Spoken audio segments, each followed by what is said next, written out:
the flag to the flag of the United of the States of United America States of America, and and to the republic for which it stands, One one nation, nation, under under God, God, indivisible, indivisible, with liberty and justice. justice for all.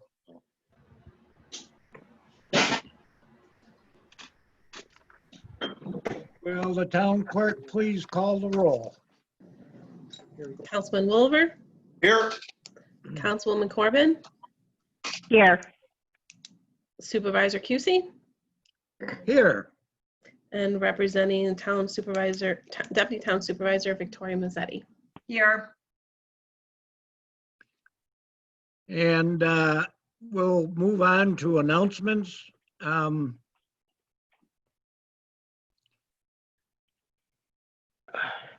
Does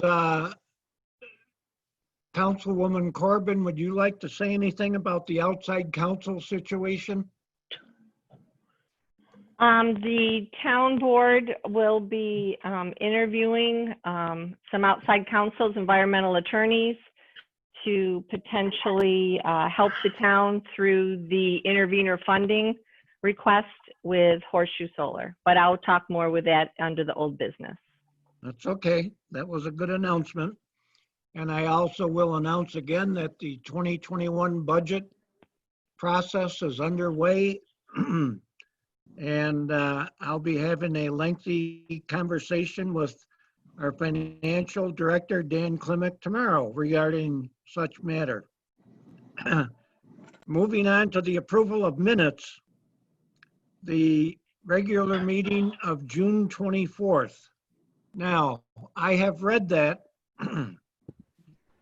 and many of you know that I have lobbied for recording the minutes regarding business requirements.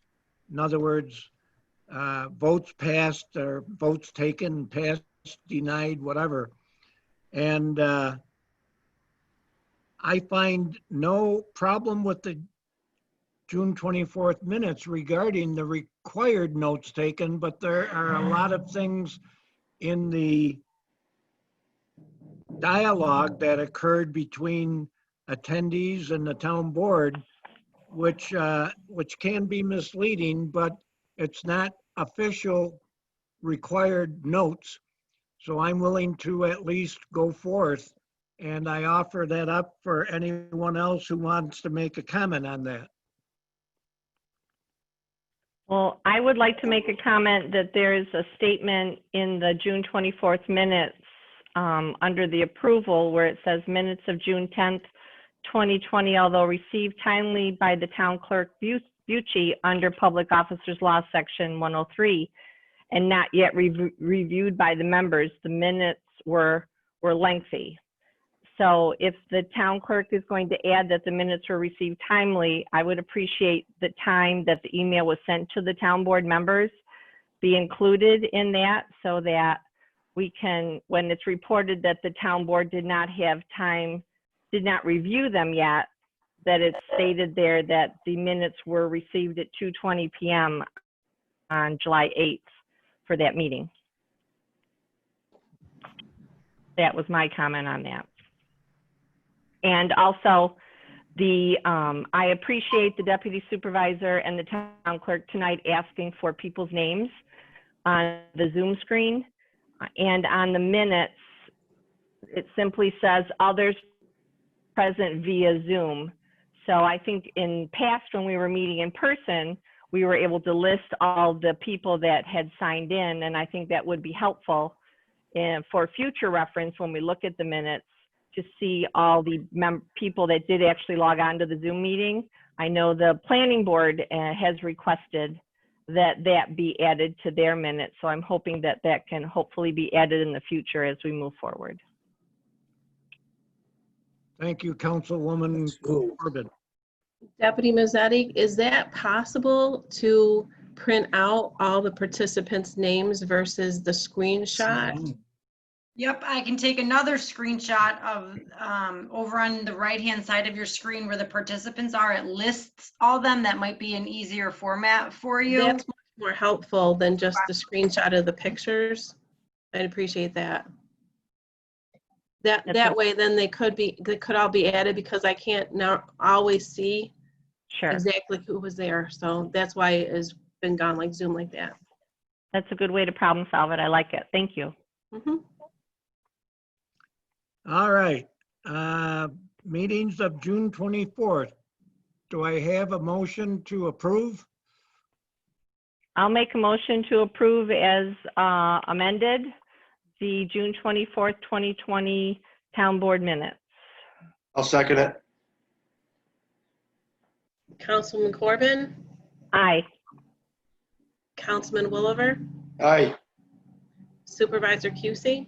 Aye. Moving on to the board meeting of July 8th. I have similar comments for the July 8th meeting. I don't find enough in there to not approve them. May I have a motion for approval? I would like to just add, Supervisor, once again, that we put the time that the minutes were received. The July 8th minutes were received on July 22nd at 12:16 p.m.,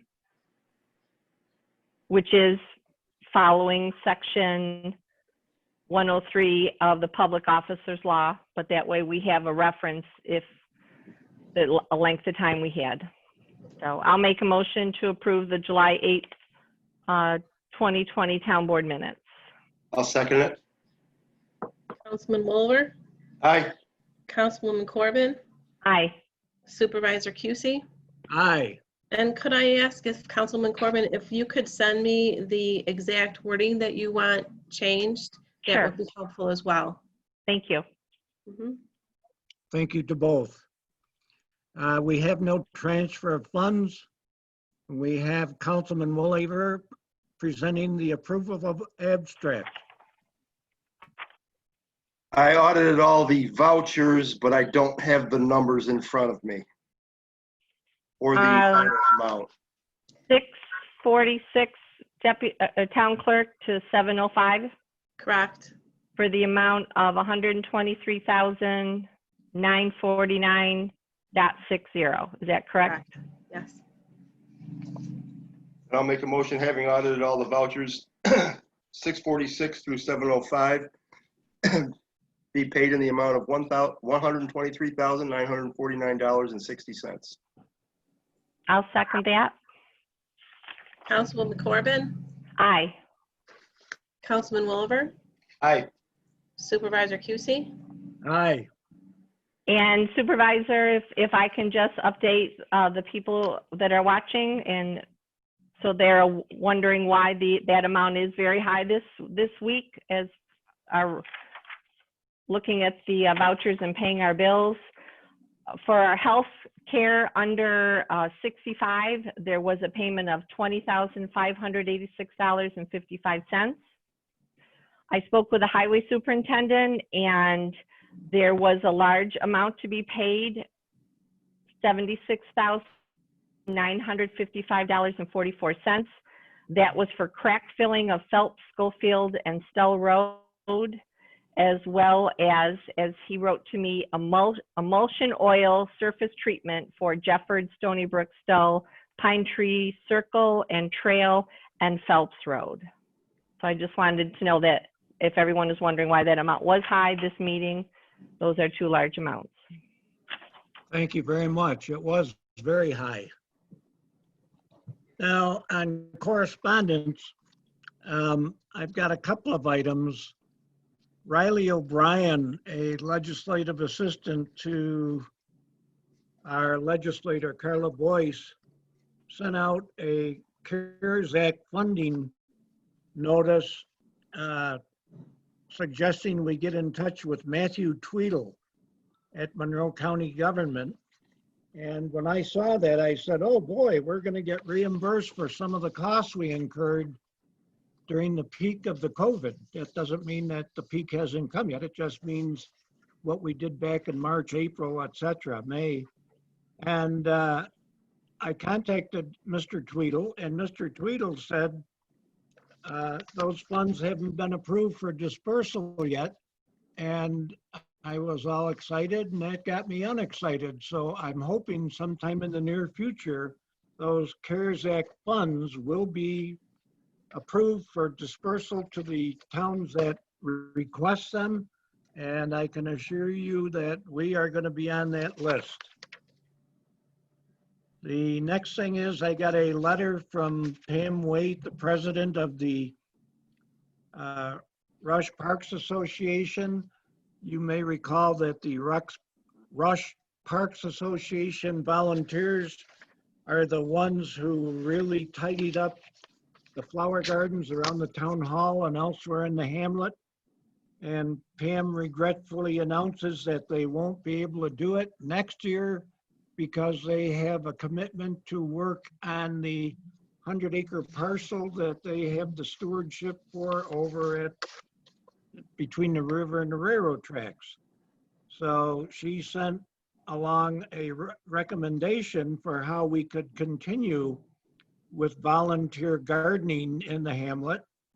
And those suggestions were that we should pick a strong leader and maybe resurrect the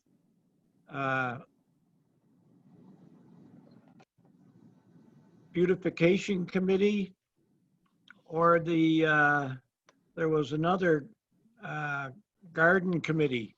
So you're gonna hear us talk about that in the future. And I hope we can do it again because I think the gardens look great this year. They look as good as they ever have.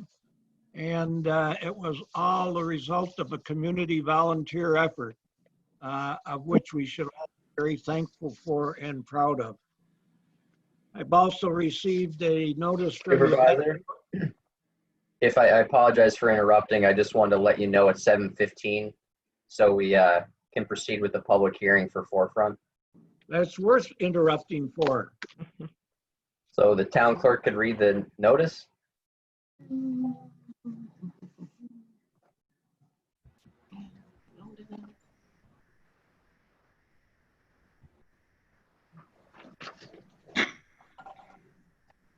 Okay, and the notice was published in the Post on July 9th, and it was reads as follows. Notice of Town Board of the Town of Rush public hearing for Forefront Power LLC Solar Energy System Overlay District application and site development plan within the Town of Rush. Please take notice the public hearing will be held by the Rush Town Board at the Rush Town William R.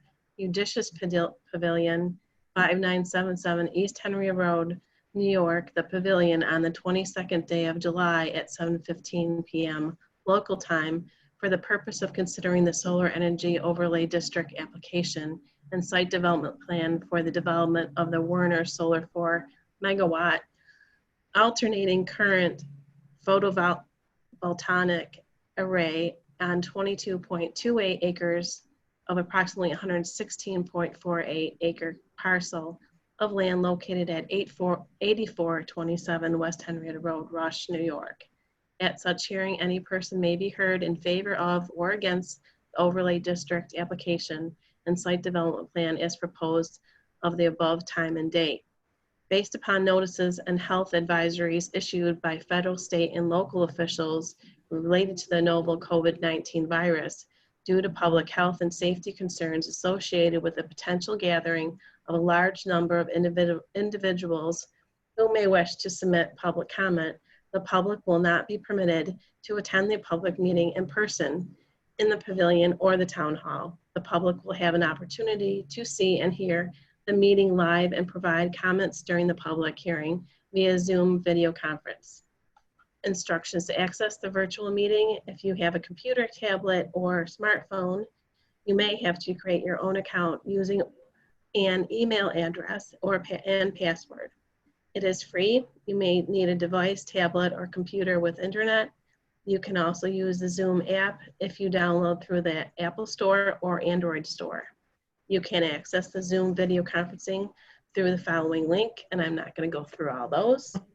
All participants will first be in a waiting room and accepted into the virtual meeting. You may also call in the Zoom meeting at 646-558-8656. When prompted, enter meeting ID 832-1819-3249 and password is 14543. Please take further notice that the comments during the public hearing can also be sent by email to the town clerk at pam@townofrush.com. Comments can also be emailed in advance of the meeting or within 7 days after the meeting to the town clerk at pam@townofrush.com. Plans and other materials associated with the proposed application may also be reviewed by accessing the town's website and clicking News and Notices in Solar and proceeding to the link that states, "For more information on Town of Rush Solar Project, click here."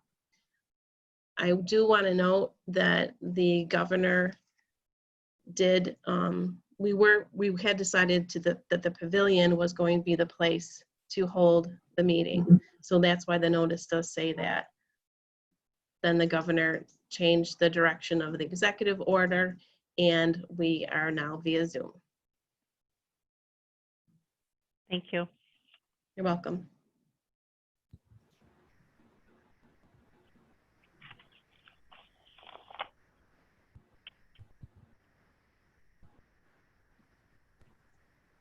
So Supervisor, did you want me to say something or were you going to start us off? I think Pam started us off quite well, so if Yes, you'd she like to did. say something, that's a good Nope. idea. I just wanted everyone to know that this process is new to our town, this process and procedure for the establishment of a solar overlay district. So before and during the public hearing, the town board, the supervisor have been tasked with reviewing our town local solar law with the application request by Forefront Power. It's been a lengthy process. It's still going on. There are 8 sections in our local solar law that we as the town board have to consider. And considering of the parcel this project will be built on should be rezoned with a solar overlay district. So if the supervisor has anything else he'd like to say, more than welcome. Otherwise, we were going to invite Christian Schlesinger, if I said that correct, to give a very short update presentation so those of you who are here tonight can get a better understanding if you're not familiar with it, or maybe review what you might already know. I see Christian is ready to go, so Christian, have at it. Yeah, thank you very much, Supervisor Cusi, Councilwoman Corbin, and Councilman Woolaver. Sorry for messing that up. Thanks for inviting me here tonight and to give a brief overview of the project that will be discussed here at the public hearing. If it's okay, I'd like to share my screen. Have a quick few slides that we could review. Access. Unless Victoria, you'd like to. I have it ready, but if you want to do it, that's totally fine. Whatever you're most comfortable with. Yeah, that way let's see if we can make it work where I'll control it. That way I don't have to tell you every time. Next slide. All right. I made you co-host. Can you share screen?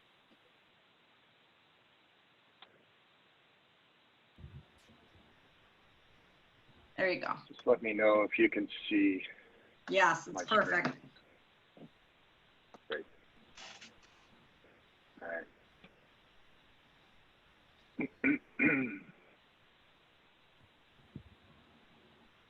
Okay. Is that full screen now? Yes, it is. Great. Okay. So, as many of you know, this is a presentation that's, a lot of this will be repetitive. We did present some of these slides during the initial introduction to the town board as well as to the planning board. But I don't want to take a lot of time here. It's just really an overview of this project. We are proposing the solar installation to be located at the Warner Farm, located at 8427 West Henrietta Road. The property size is a little over 116 acres. We are proposing to use just under 23 acres of that property. That property is currently zoned R30. This is a site plan. I have another site plan that I'm going to finish with that is a little clearer than this one.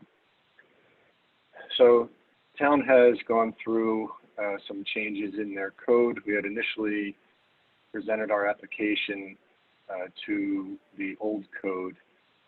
As a result of the amendments to the present code, we did make the changes necessary in our application as well as to our plan, and we are in full compliance with the new code.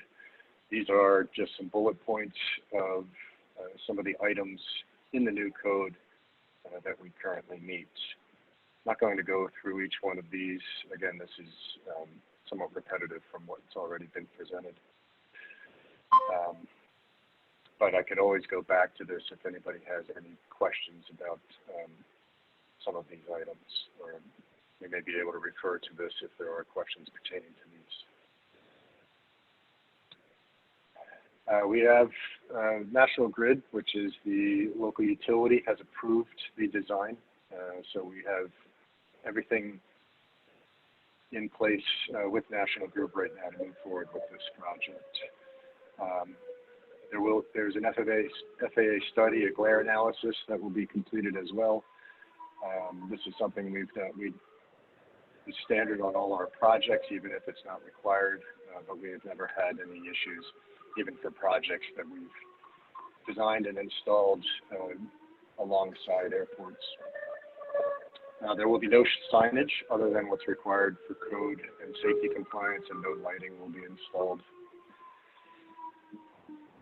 As far as the information, the equipment information, so a typical panel is about 3.5 by 6.5 feet in size. The racking system is the structure that will be installed, and then the modules will be mounted to this racking system. The structure itself will be pile driven into the ground. So there is no excavation or concrete reinforcement required. And then there will be a central inverter basically placed in the middle of the array that will convert the DC electric to AC and then interconnected to the utilities grid. We do include some equipment such as the performance monitoring.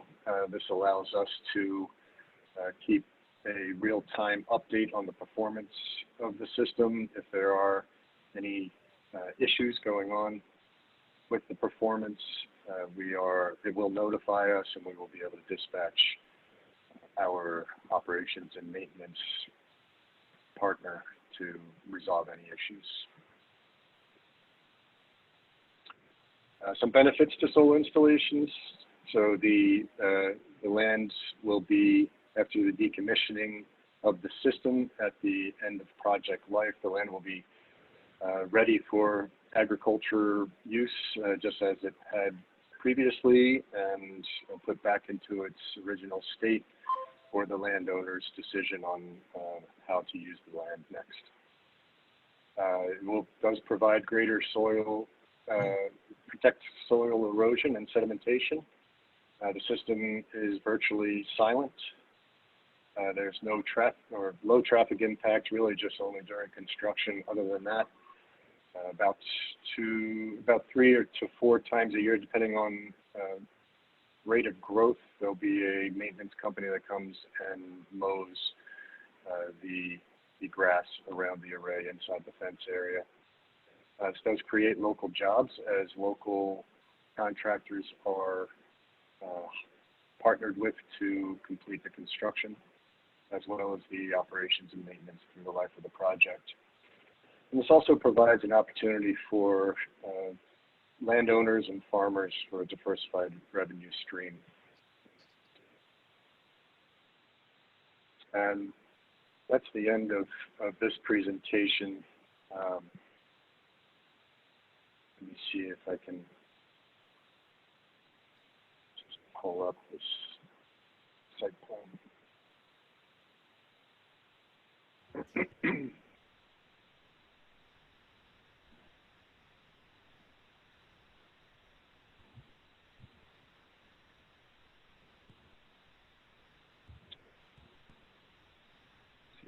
minimize this just slightly. Are you able to see this site plan now? Yes. All right, I'm trying to get it to a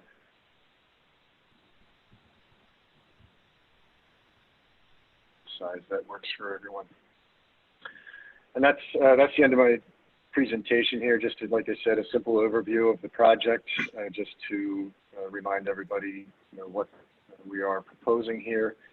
I do want to thank the board for certainly their thorough review of everything that we've been able to provide and all the deliverables that Forefront's been able to provide to date. Certainly have done your diligence, and happy that we've been able to provide what's required here again to this point, as well as the guidance from town engineer Todd Ewell, as well as town attorney John Mancuso. I really appreciate your guys' guidance through this process, and I'm sure I speak for the board as well. And that's all I have. Thank you. Thank you.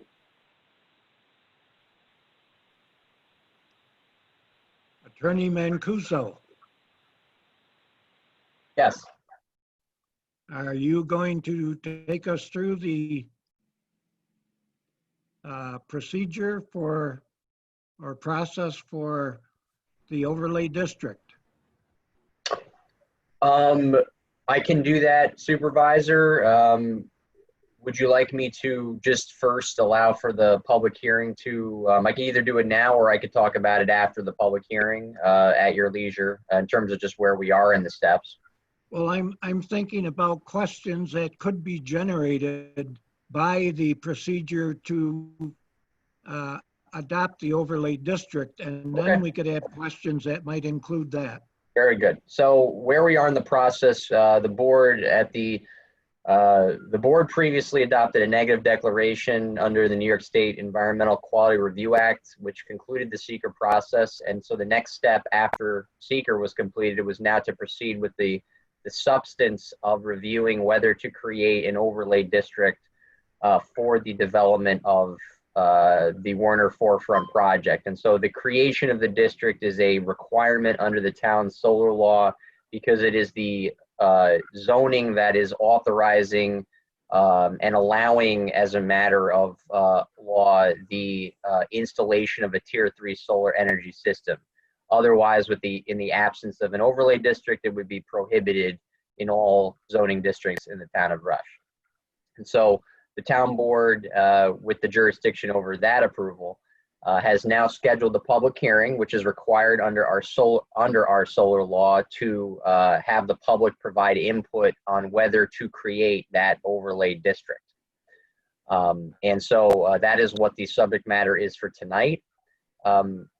Moving beyond the public hearing, the board would then need to decide whether or not to approve the creation of the overlay district, which would be done by resolution and eventually by local law to amend the zoning map of the town. And then the applicant would also need to finish the remaining approval process before the planning board, and that would necessitate a special permit as well as a site plan approval from the planning board, and all of those prerequisites are set forth in the solar law.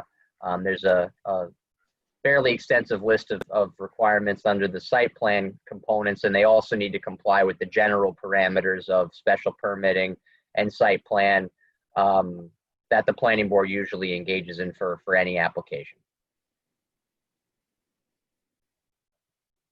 Thank you. Does anyone have any questions?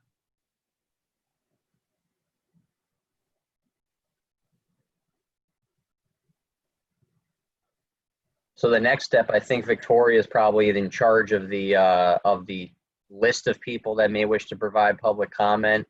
In addition to anyone that's on the list, if anyone would want to type in to be added to the list, there's also, obviously, as the town clerk has read, there's a telephone component. If anybody's available on the telephone, we will check that as well.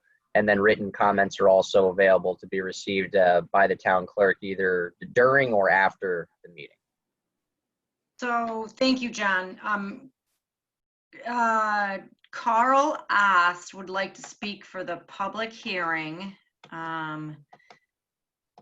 If you guys are unable to mute yourselves and show your video, that will probably be faster because now your little boxes and heads are super small on my screen. But the only person that signed up for the public hearing so far is Carl Ast, and anybody on a phone that doesn't have the chat function, feel free just to jump in when there's a pause, because there are quite a few new phone numbers. Victoria, could you ask them to clean up the screen because all we see is the map? So we Okay, don't- Christian, can you stop screen sharing, please? There we Great. go. All right. Thank you. Okay. Carl, where are you? I'm here. There you are. I see you. Okay. Okay. Now, I've reviewed the, all the materials, application and everything that was provided. I'm assuming that I'm able to comment on. Is that correct? Yes, the public hearing is on the site development plan and the application, generally speaking, for creation of the overlay district. So that would include all that information. Okay, very good. Starting with the environmental assessment form, section E2M, which deals with the species that are predominant wildlife species. I think we need to add heron, pileated woodpecker, hawk, and osprey. And a comment to go along with that is I didn't see anything that talked about a sea of glass being an adverse condition for birds. I'm not sure if that is, but I just offer that as a comment. E2, part Q, I just want to make sure that the fence, I saw in the picture there that in Christian's presentation that it will be barbed wire and slanted so that there won't be deer, prevent deer from jumping in. So that section Q deals with the hunting aspects. In E3, part B, I don't know if it's critical, but it talks about being prime farmland, but it looks like it's currently tilled land. So I know that in the American Planning Association, they make a distinction between grazing land and tillable land as being a little bit harder to restore tillable land back to its natural condition after a solar project. So just wanted to make that distinction. Attachment A, just want to make sure that because there's less than an acre disturbed, there is no stormwater prevention pollution plan necessary. But they did say that they would have maintained good practices to make sure that storm runoff would not be an issue. Also, it talked about the, as far as the plantings underneath the solar would be grass. So just want to make sure that there's other places talk about pollinators. And so there apparently it's just going to be a grass species with no other activities within the fence line. And then the decommissioning plan, it talked about restoring and seeding with grass. So that right there says it's not going to go back to its original current condition. So I just want to make sure that that's should be clarified. And it also talks about getting subgrade material to match soil type. And I just wondered who's going to be testing to make sure that the soil that's used in restoration is of the right soil type. The decommissioning cost estimate, I believe, is low. And I don't know where the $5 per panel cost came for salvage value, but what if in the future, it's going to be like tires, where you have to pay $1 to have it recycled. So I think that there is no contingency in the estimate for removal. And I think that the, even though, it has a 2% escalation on the restoration costs and 1% on the salvage value, I think that it is, I think it's not enough, not enough. The other question I had is an irrevocable letter of credit, is that still good if the entity, the owner goes bankrupt? So I just want to make sure that we have a good mechanism in place to pay for decommissioning costs and the town's not stuck with it. So let's see. The other thing on the aerial view presentation of what the visualizations, they only show neat rows. It doesn't show the terrain. And if you know, other sites I visited, the the solar panels follow the terrain, and so it's kind of misleading to see this perfect solar facility in the visualization. I think that's just a little bit.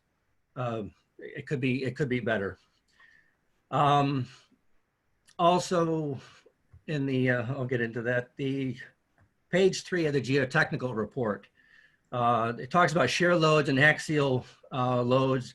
And I just want to make sure that it has the right wind factors included and whether there was sufficient snow load included in those estimates that was used in the geotech analysis. On page 4, what happens if they're going to be pile driven, but what happens if you encounter large cobbles? And I know the land around here grows some large cobbles. So, is that going to change? Do you drill those in, or do you move it so now it's out of alignment, so it's not perfectly a straight line? So those are just considerations, because there were some borings that had quite a bit of high refusal at the 5 to 10 feet range. And then there was also a frost heave concern. So I just want to make sure these piles are deep enough to allay those concerns.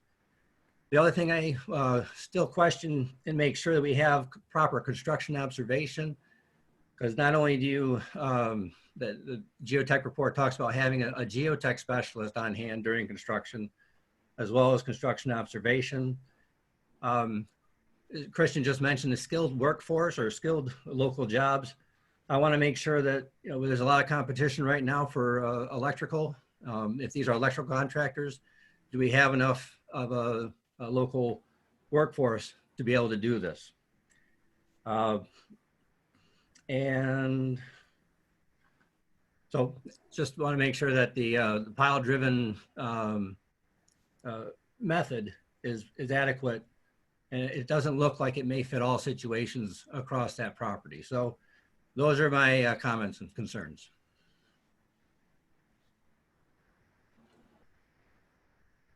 Chris, would you like to respond?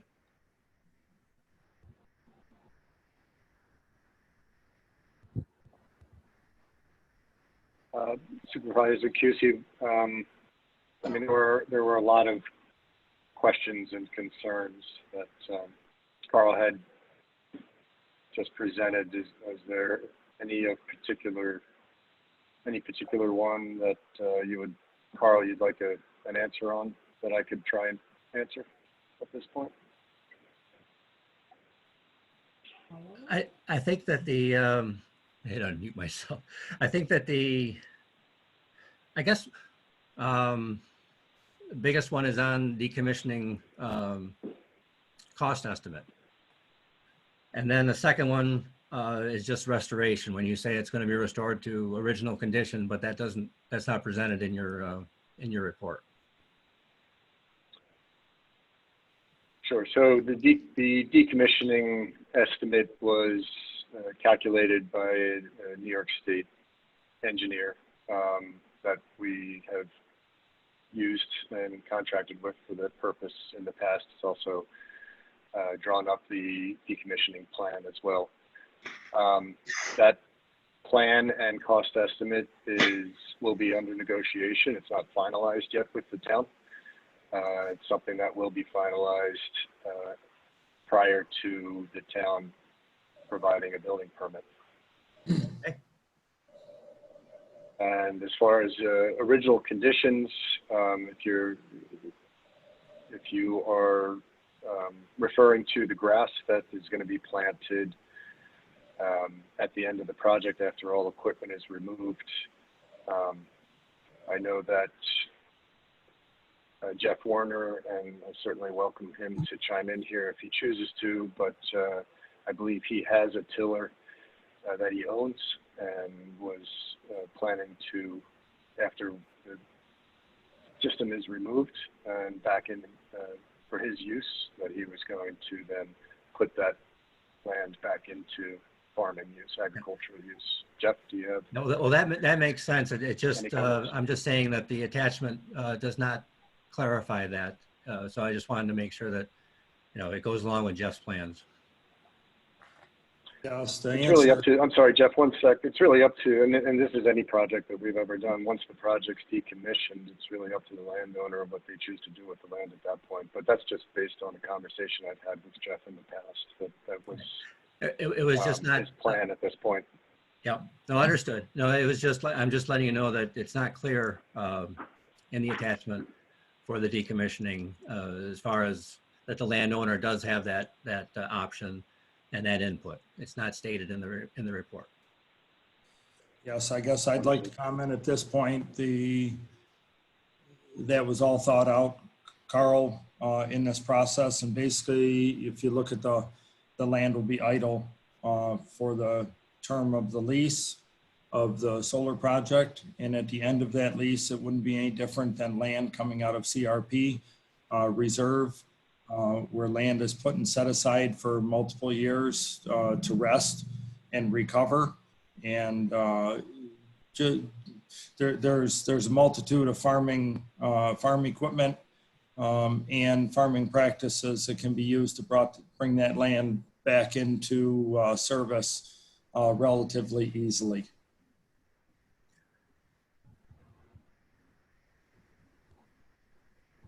Yeah, Christian, Councilwoman- it just, if that information could be put in the attachment to clarify that, that would be good. Councilwoman Corbin, as the liaison to solar, would you like to comment on any of this? I think the conversation between the three gentlemen has answered the questions as best. They are the experts on it over me, so I appreciate that, Supervisor. But I'll let the conversation continue. Christian, I just wanted to give you a heads up. John Morelli and Kathy Hankins also wanted to speak during the public hearing. Carl, are you all set? If there's nothing else that Christian was going to address, I have provided my comments, so yes, I'm all set. Thank you.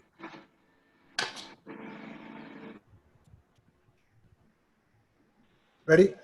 Yep, I'm ready. I thought Jeff was going to say something, but I'm ready for you. Yeah, Christian, Carl mentioned wind loading and dealing with that, and it reminded me that, I know when you guys design any kind of structures, you take into account historic records on wind and issues of that sort, things that might disrupt or damage a structure, and that not only do you accommodate that, but you typically build in some margin of error, margin of safety. I just want to make a point of the fact that we've had increasing changes in weather lately, and in some places they have fires, some places they have tornadoes.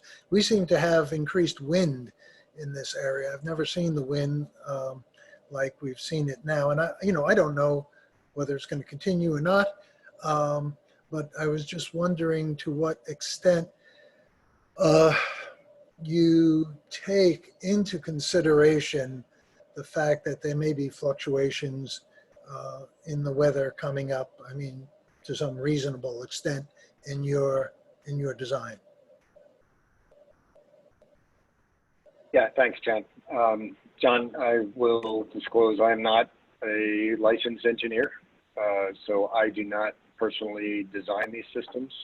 We do partner with engineers licensed in New York State who certainly have the education and skill set to design these. When it comes to the structure, we will be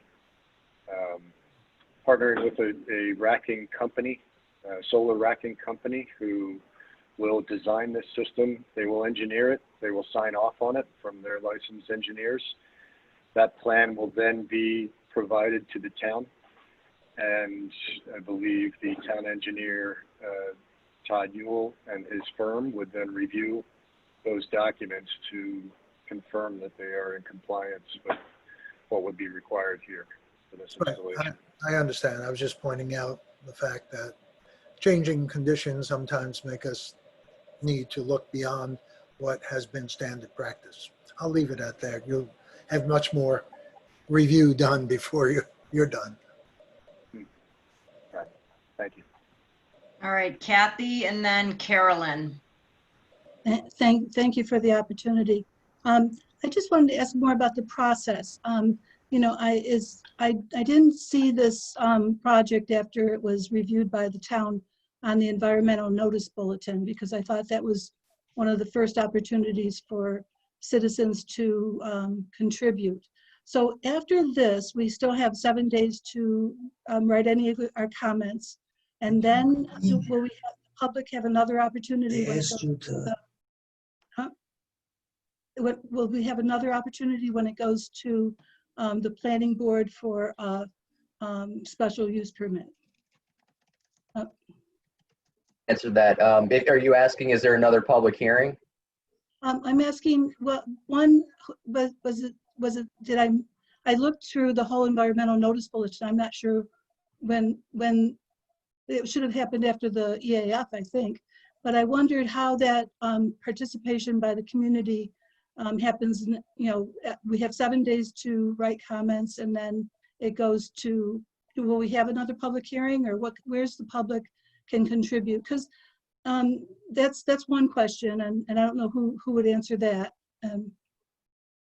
I can answer that question. So tonight is the first public hearing on the overlay district creation. There's also going to be public hearings being held by the planning board on the special permitting process and the site plan.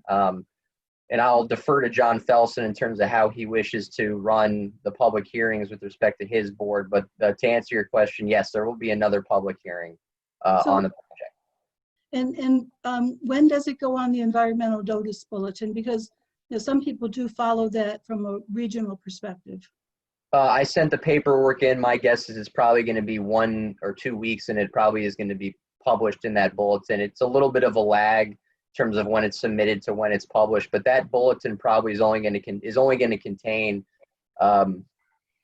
the synopsis of the action that was taken. It was a negative declaration. All the documents in support of that determination are available on the website, the negative declaration and all the other stuff. So that they will not have anything in that is not already available on the website. Oh, okay, and then just the third question. When we were going back and forth on the solar law and this 200-foot setback and making sure that it was really located away from roads and visual. And in the EAF, one board member really looked at the character of our community. Will there be another opportunity to look at that? Because my understanding when it came out to be that 200-foot setback, it was really, we were looking at the expressway, not roadways that people travel on a regular basis. But somehow it seems, you know, I have a property, you know, I'm 400 feet off the road, and you know, I can really see the road can see me, and 200 feet seems pretty. I've gone by there, and I see that was a concern by folks because of that that area. So will there be another review of that setback to see if it should be more to protect the character of our community? I'd have to defer to the town board on that. If you're asking whether or not the setback requirements are going to be would be altered, that would need town board action. They'd have to amend the town's law to increase the setback. No. I'm asked when the conversation happened. I think there was comments that within any applicant those things would be negotiable based on trying to mitigate any impact or negative impact to our community, so that while the setbacks were set for a recognition that we have expressways, we have different kind of roadways, in a particular applicant presenting their proposal, we would look at it within the context of the neighborhood, and try to use, mitigate any impact by changing those. But maybe I misunderstood. I mean, with respect to a particular project, if there's a concern about the visual impact based on the setback and the requirements of the code, that would be something I'll have to defer to the boards on, both the town board and the planning board, in terms of their individual review of the project. As a matter of law, the number can't change unless the town board amends the code, but the project design is obviously, been a process that's been ongoing, and but in that regard, I'll defer to the two boards that are reviewing the project along with the applicant in terms of the project design. Yeah, I just recall some resolution that it was not locked in. While we had our law, we could always have situations that we would mitigate by having it be more or less, depending on what would happen. If it violated the code, we'd have to go to zoning for a variance. But I just wanted to sort of recognize that it might be too little of a setback on that particular road. So I will write my comments down. But other than that, I like the picture of the wildflowers. I think if we could have some include that would be good for visuals. So thanks so much. Thank you, Kathy. All right. Carolyn, are you ready? I think you just have to unmute yourself.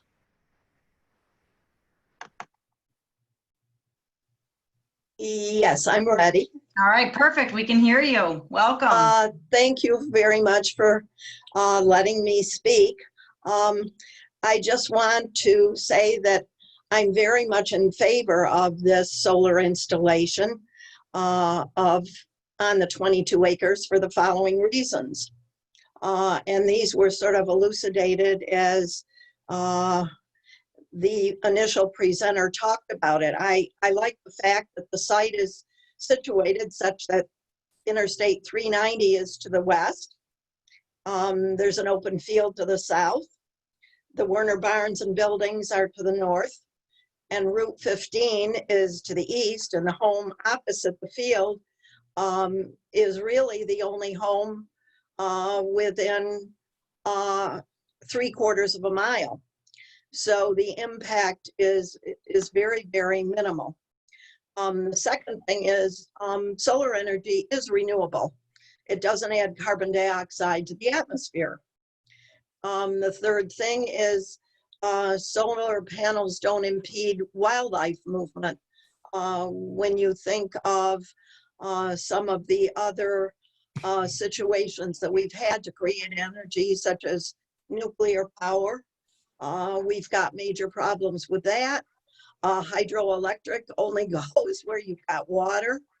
And then I'm from Wyoming County, and we have 4 huge windmill installations in Wyoming County that are visible for miles. I well remember the problems we had even with cell towers in Rush. So that particular type of energy would never be acceptable here.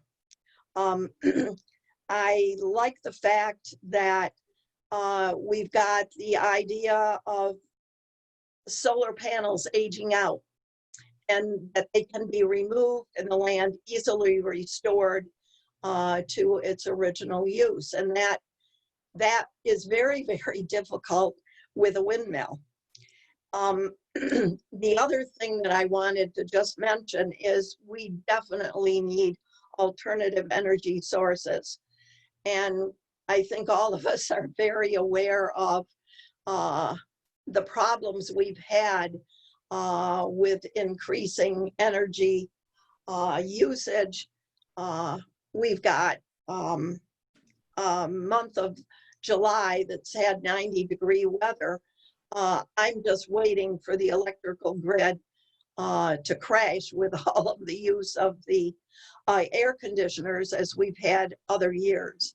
So I just feel that solar is a good alternative. It should be tended to, and as soon as we can get this installed and get it approved and installed, I think that would be a good thing. And I appreciate being given the opportunity to voice my opinion. And thank you very much. Thank you, Carolyn, Carolyn. can you just pronounce your last name? And then if you could say your address for Pam. Yes, Zarnecki, Czarnecki, and I'm at Fishel 247 Fishel Road. Thank you so much. Thank you. All right, Audrey, you are next. You ready? Hi, I'm at 585 Honeyway Falls, 5 Points Road, and I've just been interested in the environmental impact of the solar farms that are coming in, the solar businesses. And I'm wondering if anybody has read any of the other reports from other solar farms or solar industries around the country where they're very concerned about the thousands and thousands of birds that are destroyed every year because they get confused about, you know, the reflection of the light or the heat. Even as they're soaring by, it gets so hot that they can singe their wings and they die. And there's been reports in California, there's quite a lot of concern about one which is going to be smaller than Horseshoe, for example. I know we're talking about Werner, which is in a much smaller scale, but they have as many as 6,000 birds a year die. So I'm wondering if that had been taken into account, not just with this particular installation, but with Horseshoe and all the others that seem to be encroaching.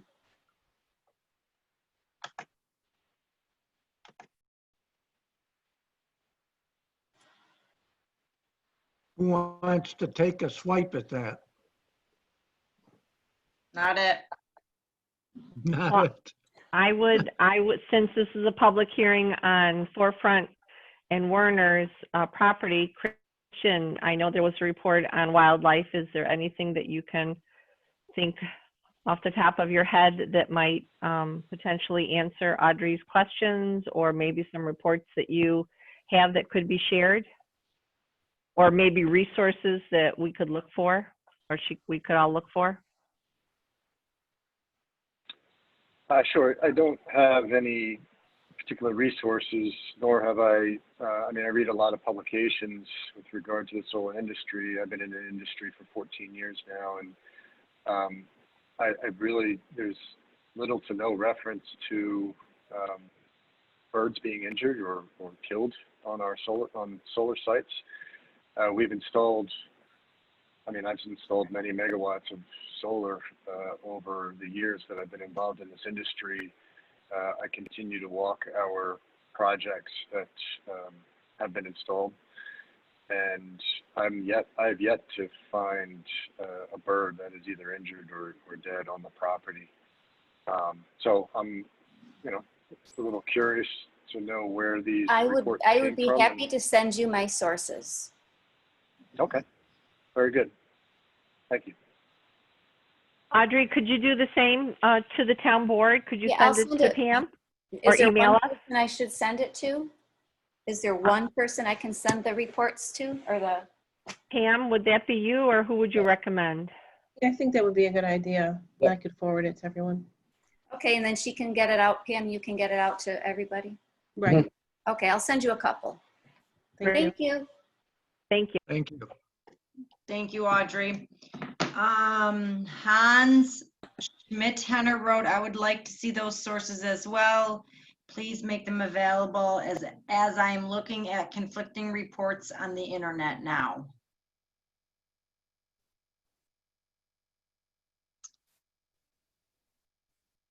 Earlier, Hans wanted to speak.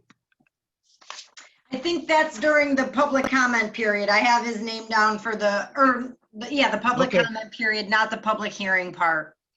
Okay.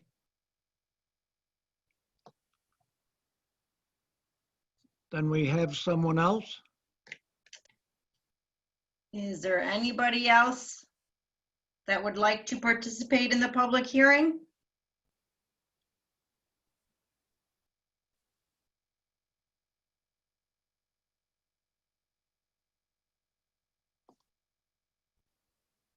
Hans has a question.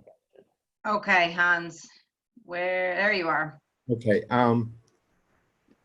well, we've been talking about, you know, the plans and the effects and so forth, but I felt that this was originally set up to discuss or approve the overlay district. Could somebody briefly describe to me what an overlay district is and what we are doing tonight? I can field that question if the board wishes me to do so. Thank you. Yes. So an overlay district is a zoning designation where effectively, as the name sort of suggests, what the board is deciding whether to do is create a district that would be overlaid on top of the current district, that this property in particular, so we're talking about residential R30. If I can analogize, so like with a rezoning, which many people may be more familiar with because it's more of a traditional zoning, you're changing one to another. So if anyone recalls the Rush Associates rezoning that happened with the Dorsal property, we changed a portion of that property from residential to commercial. And so you eliminate the old zoning and you replace it with the new one. This acts as a little differently. So the overlay district goes on top of the current zoning. So you have both of them existing at the same time. So that all the R30 uses are still allowed. The town board is just deciding whether or not to create a district and overlay it on top of the property, which would permit one specific thing, and that is the installation of a Tier 3 solar energy system. Because under the town solar law, the only way you're allowed to build a Tier 3 solar energy system is through the creation of an overlay district. So it allows, as a matter of zoning, this particular use to happen on that property. And so the public hearing that's happening tonight is for the public to provide input on whether or not the town board should create that district to allow for the use to happen on this property, the construction of a Tier 3 solar energy system. In future public hearings, the things like the site plan and other things would then be evaluated by the planning board, and they would have public hearings associated with those specific plans. Okay, well, thanks. That clears it up a lot. I just wanted to say, I agree with Carolyn. I think solar is wonderful.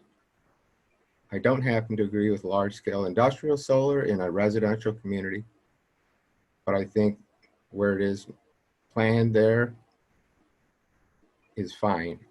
My own feeling is that global warming is going to be our next biggest problem after COVID, and it's going to kill a lot more birds than this installation, because global warming is going to kill a lot of things. And I really mean that. And so I think the smaller installations are a good thing. And that's all I'll say about that. Thank you, Hans.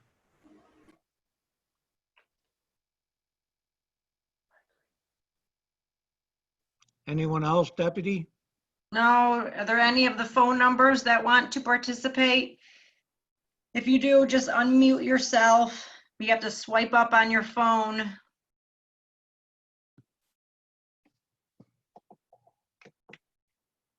No.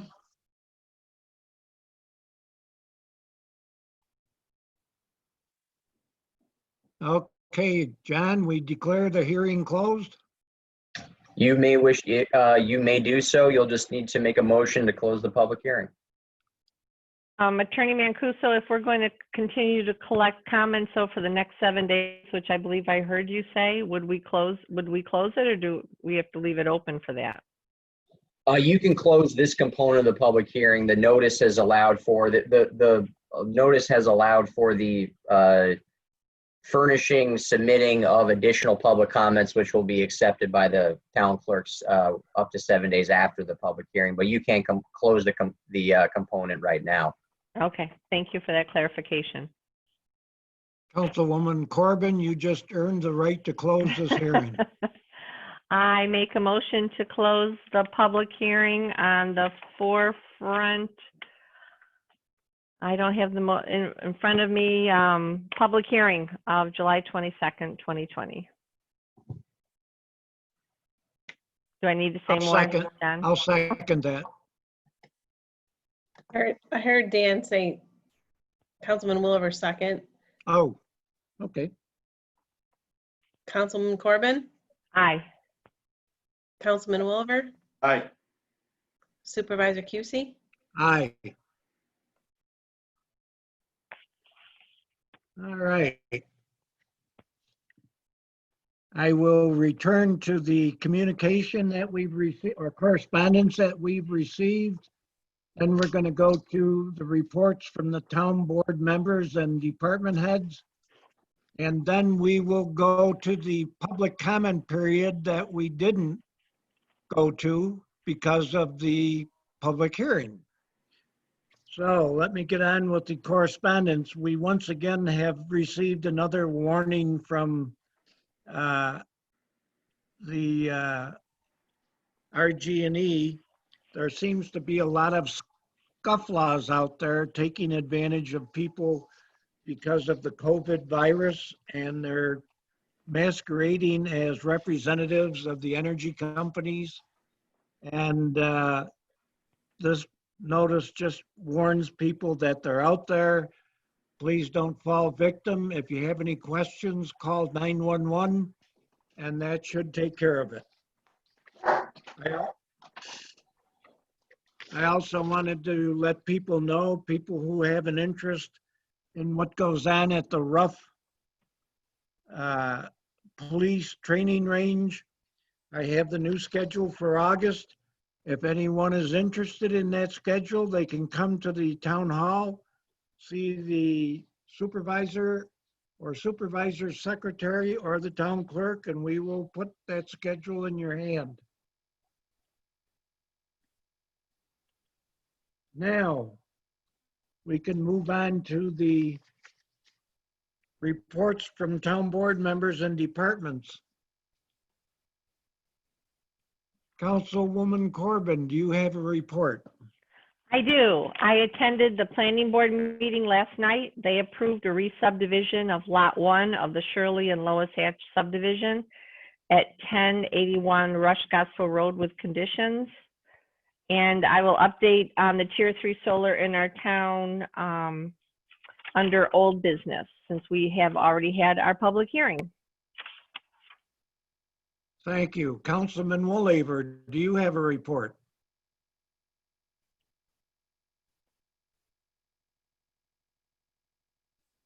Sorry, I was muted. No report. Deputy Supervisor Mazzetti, do you have a report? I will speak to my report right now. I think it's on the agenda. I think it's technically under new business. But the presentation from the Fellowship of Christian Athletes for the Rush Riverside Refuge will be on the August 12th agenda. That's it? That's it. Thank you very much. I have our recreation supervisor, Pat Stevens, couldn't be here tonight.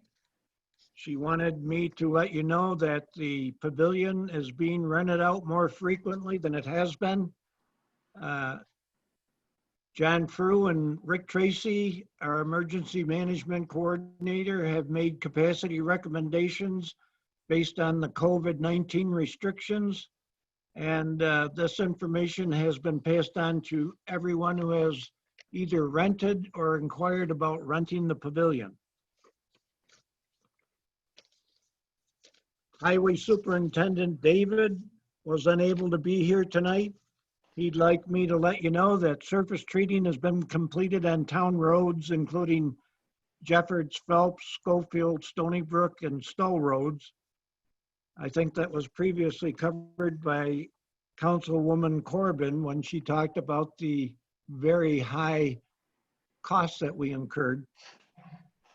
Center line pavement marking has been completed on those roads also, excluding stall that does not meet proper MUTCD road width per striping. So in other words, you got to have a specified width to put a stripe down the middle. Well, somebody figured that out. The town section of Phelps Road now has double solid lines its full length. The Cape Sealing application on Pine Tree Trail and Pine Tree Circle have also been completed. Monroe County owned Woodruff Road and Honey Eye Falls number 6 road are still awaiting the striping layout for passing zones and the final paint. And the last thing Mark would like me to share is that we are now generating summer revenues through working additional county projects. He goes on to say that he budgets $100,000 in summer work yearly, and they have a large project consisting of a water main relocation and 2 culvert replacements on Middle Road and Henrietta. That project alone should generate that amount of money. A conservative revenue estimate at this time for 2020 is $160,000 in summer work. All right, now we can go to the initial public comment period. Oh, no, we've got to have the town clerk give her report. I do have a report also from the library director who submitted one, and she had to say that they continue to offer curbside delivery Monday through Friday from 2 to 5:30 p.m. and to call ahead for your books and movies starting at 11 a.m. We will have them ready for pickup the same day. All returned items are being quarantined for 72 hours. Also stated is our opening is walk-in traffic has been delayed because the glass barrier at the circulation desk was installed incorrectly. We hope to open in about 2 weeks. Keep an eye on our website and our sidewalk sign for information. On our website, you can also sign up for our electronic newsletter to stay up to date. And summer reading packets are still available via curbside delivery. Thanks to Colby's, Rush 7-Eleven, and the Friends of the Library for sponsoring prizes this year. She also said we are so happy to see our patrons again, and please stay safe.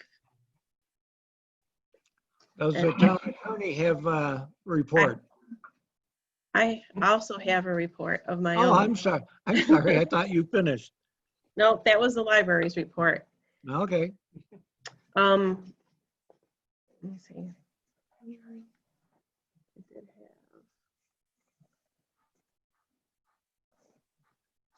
I did have it in my hand. Here it is.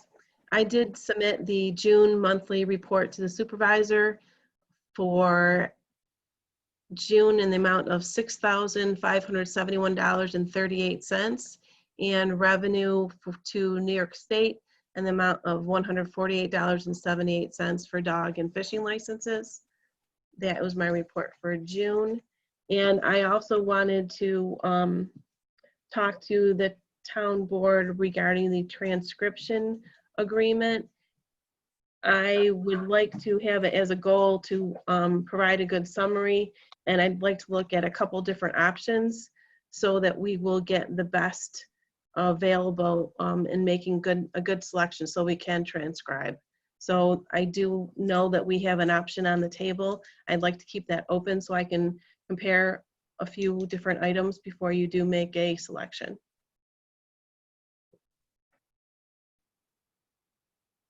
Good. Deputy Supervisor Mazzetti, do you have a comment on that? I can make a comment. Well, it's welcome.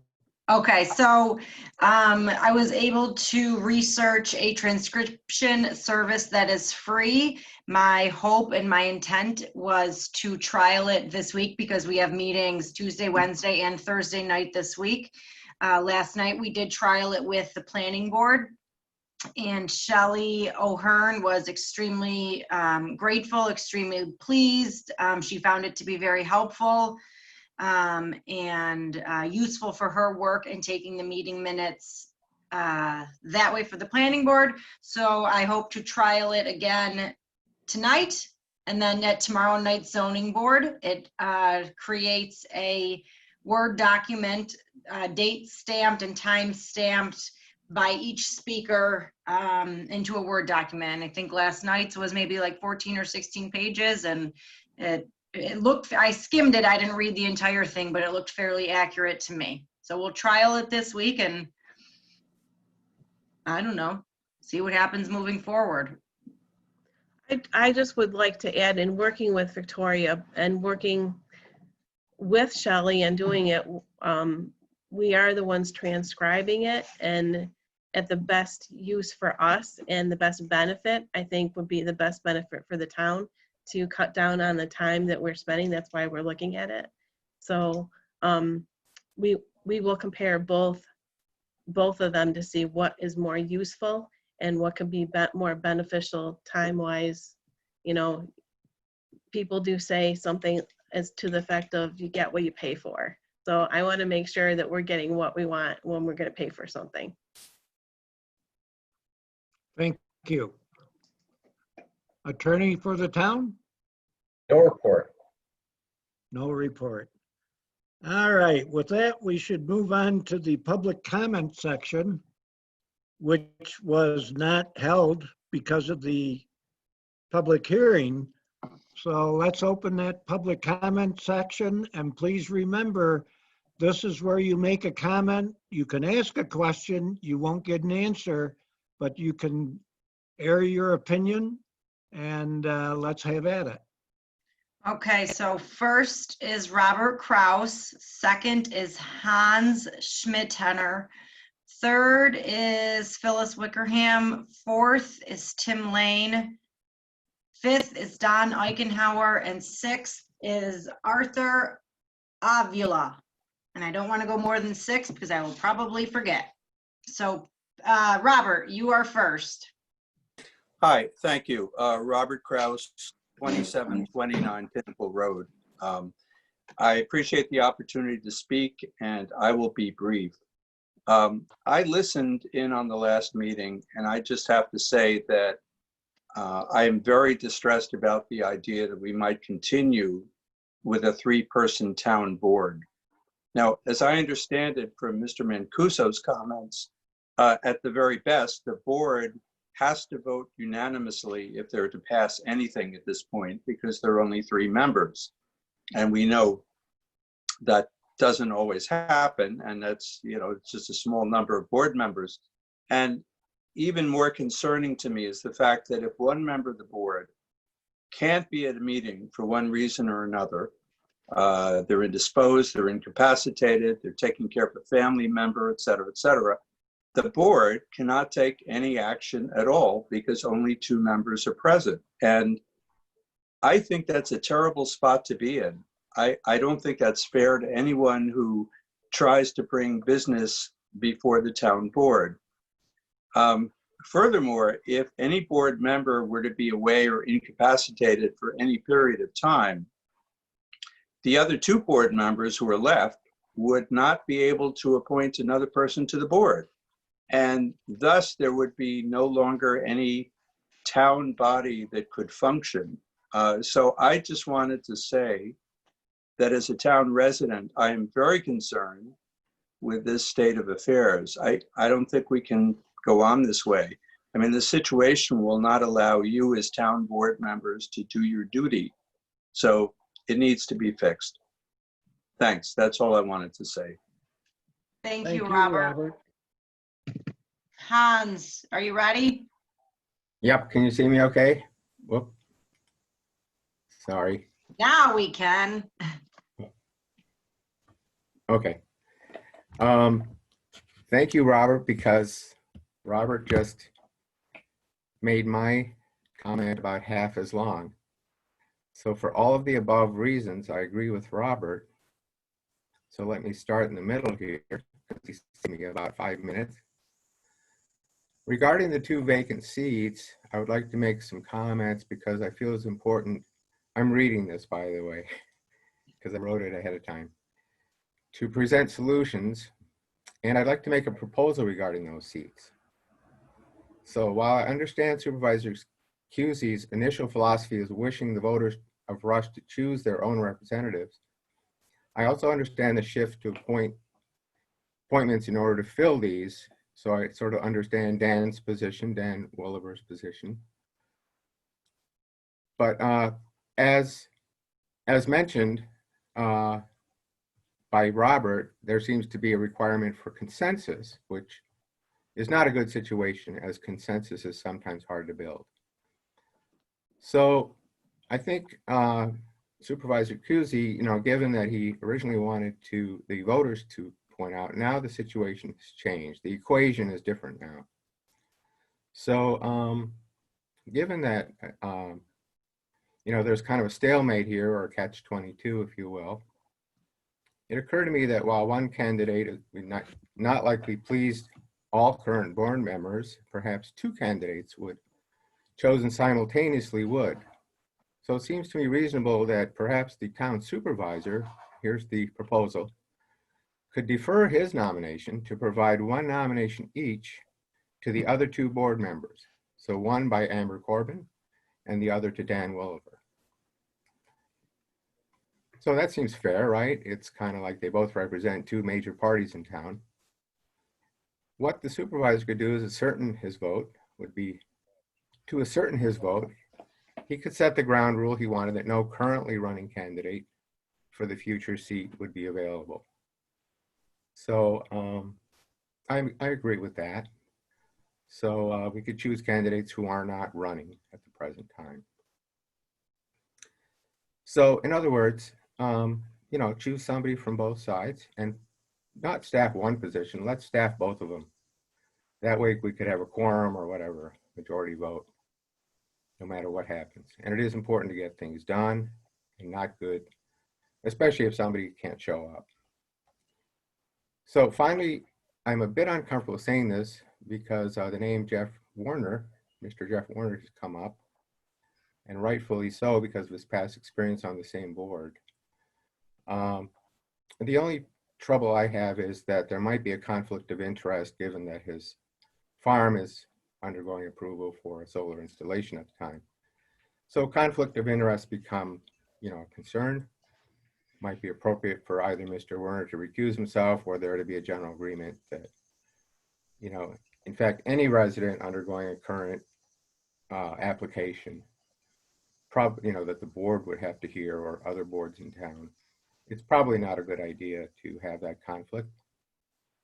So that's my suggestion, is to appoint 2 board members and have Ms. Amber Corbin suggest one and Mr.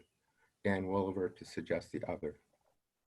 The proposal is to try to mend what I perceive as a current rift in the town board and provide an additional level of security. Thank you. Thank you, Hans. Thank you, Hans. All right, Phyllis, you ready? Okay, thank you, Victoria. I appreciate what Hans just said. This is Phyllis Wickerham, 105 Biondo Court. I would like to voice my support of the supervisor's position that any vacant board seat be filled by a vote of the people of the town of Rush. As a candidate for this position in the fall, I believe that the residents have the right to make those decisions. So I agree with Supervisor Cusey that the people of this town need to make those decisions. I understand Hans's position, and I appreciate his position, but I think to do anything less than let the people of this town decide who they would like to represent them would be a disservice to the community. And that's my position. Thank you very much. Thank you, Phyllis. Thank you, Phyllis.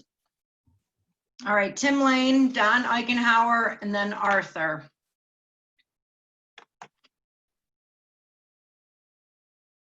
Tim, you have to unmute yourself.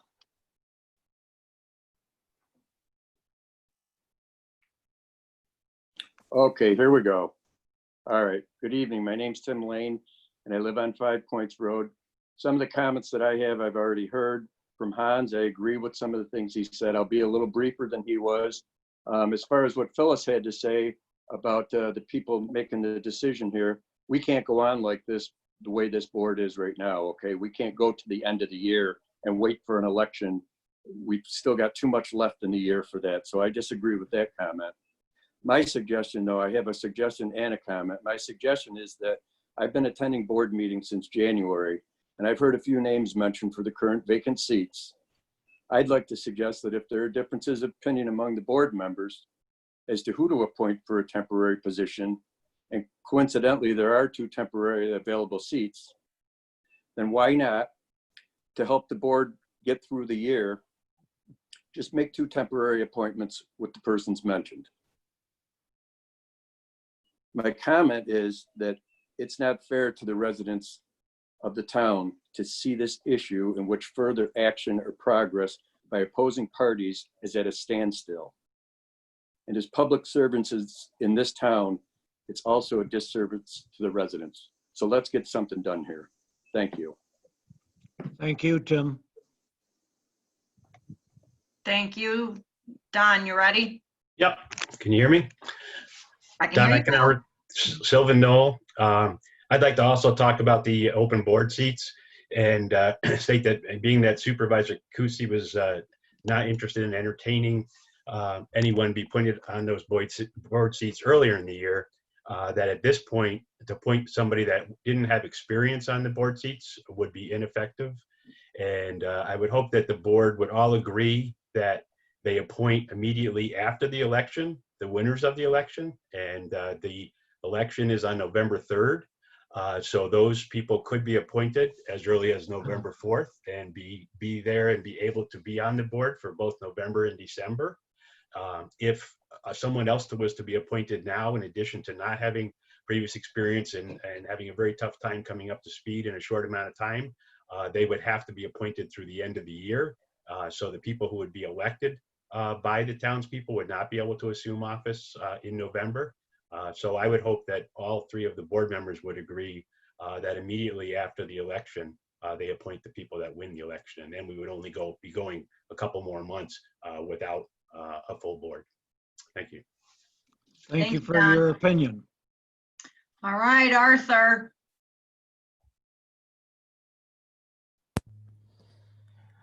All right, good night. Arthur Avila, 1000 Rush Scottsville Road. I would like to let everyone know the agreement that I sent to the town to work on the transcripts. My original idea was to provide the service for free until I figured that for the amount of transcriptions that I would have to do, what I could do for free would not be enough for the volume that I would receive. So I would actually have to have a cost on that. And essentially what I did for the town is to round up to the nearest dollar what would actually have been my cost on there. So I tried to make that as cheap as possible. But if the town has an alternative that it's free, please do not feel anything bad about leaving someone in town out of business, because I would actually not be making more than $1 on any transcript. So I just want to let everyone know that that's what I was doing. And my intention was to try to make the minutes available for everybody a little bit faster and diminish the workload that Pamela had to do the transcripts of everything. So that's my comment. Thank you, Arthur.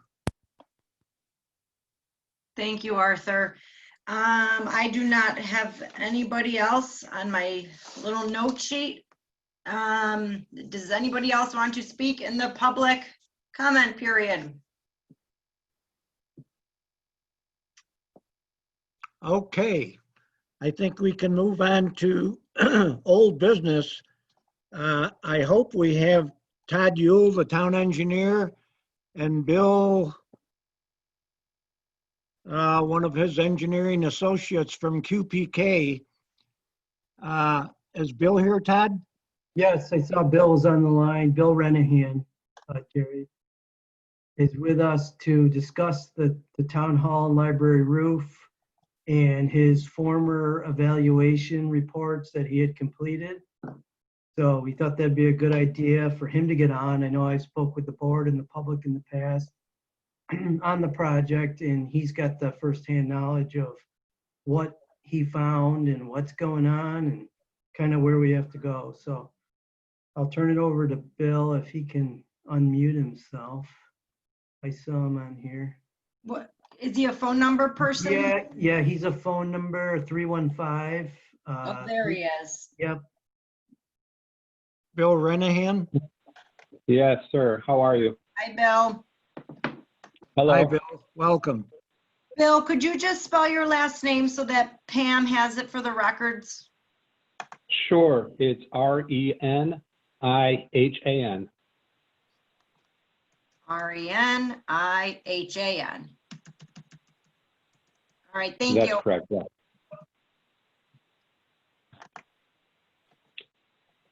So what I can do is summarize what we found during our field investigative report at the town hall and library building. Essentially what we found was we've got about 12 different roof areas with 11 different attic areas, each one containing its own issues. Some of the biggest issues we found were negative pressurization in the main roof with mechanical equipment that contributed to heating of that attic space. Essentially what you want to do is with a vented attic, which is what was planned for here, is to create a vented attic that is similar in temperature to the ambient exterior air. That unfortunately is not happening.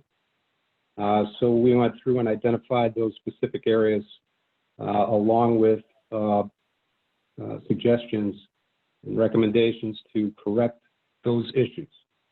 I'm not sure if everyone there had a chance to go through the report. We sent, it's the Step 2 investigation report dated November 14th, 2018. In that report, we had a summary of recommendations for the roof systems, the attic systems, and the thermal barrier. And what we found was this negative pressure that's being created in the attic space is drawing conditioned space or conditioned air from the spaces below.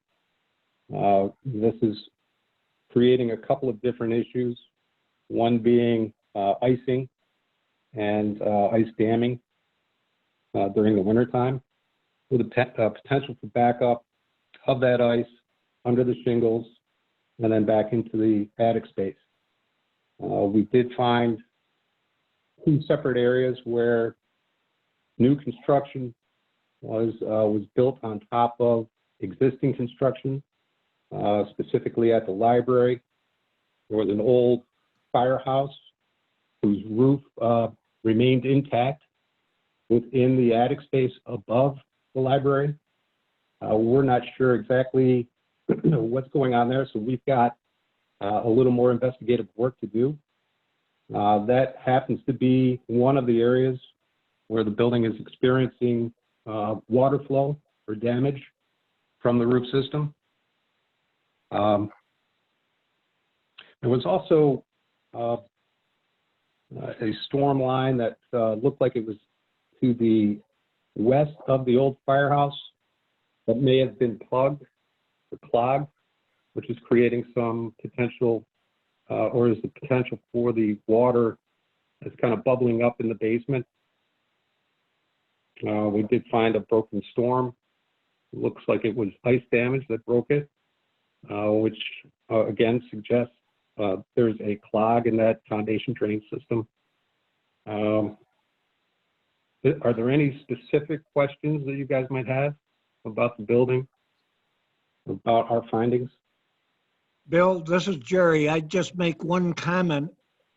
We have not had a chance to talk because it just happened today. We had a plumber in, and I think you and I are talking about the same drain in the basement.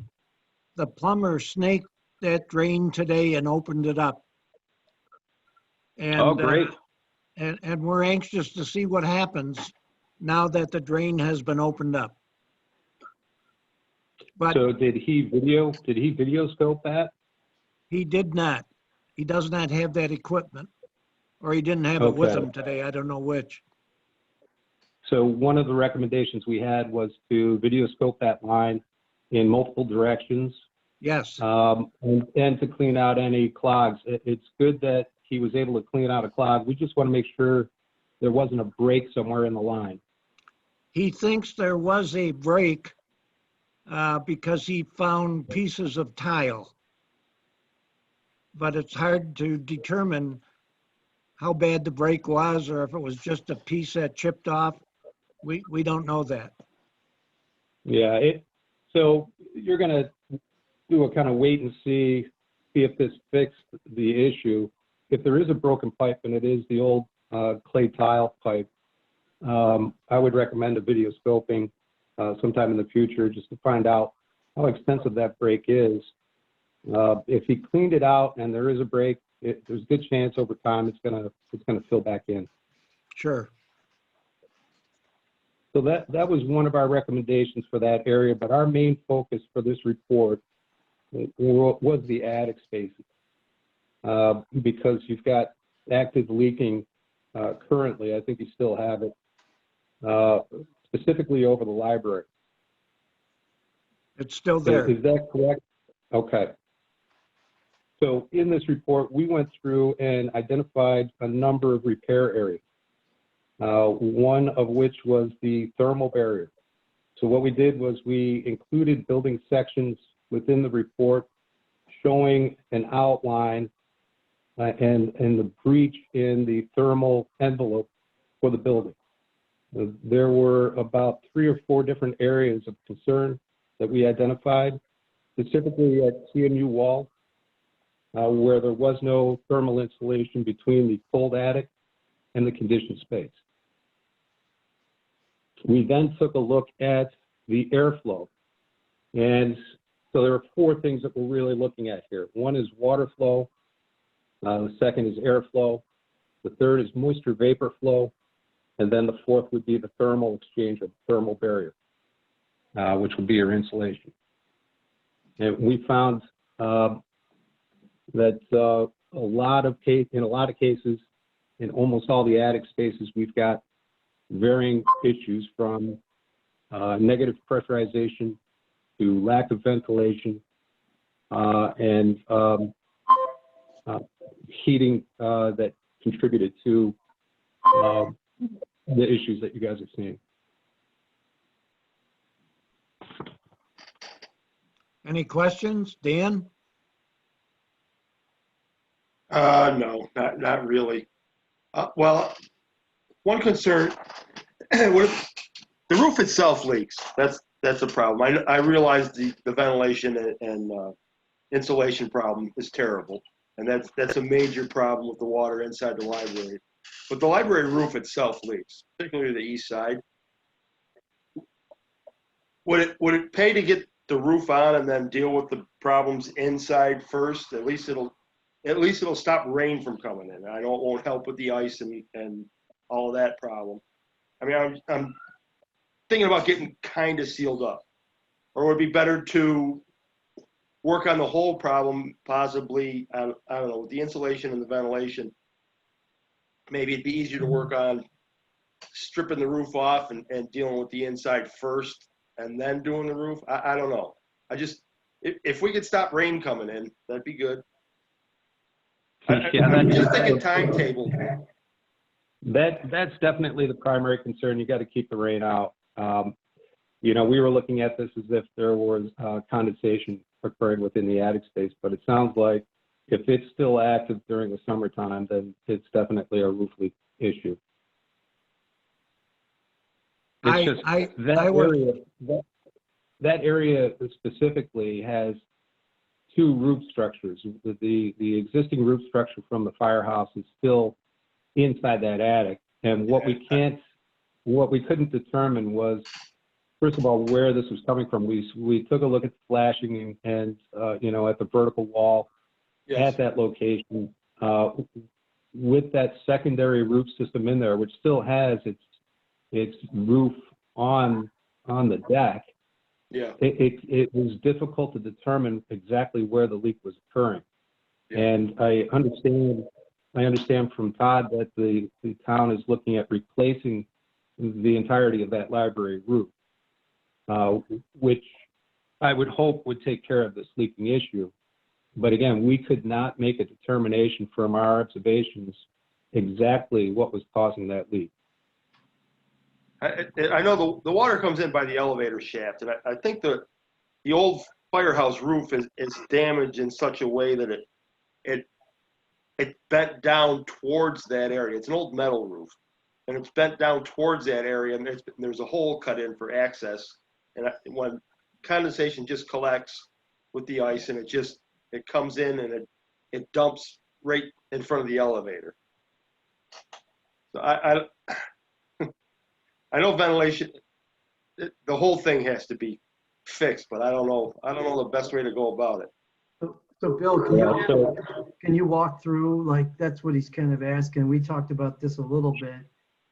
A phased approach, or what, you know, what needs to really get done together first, and then what could be left after. I know in your evaluator summary of probable cost, you had a year one, year two, you know, presented.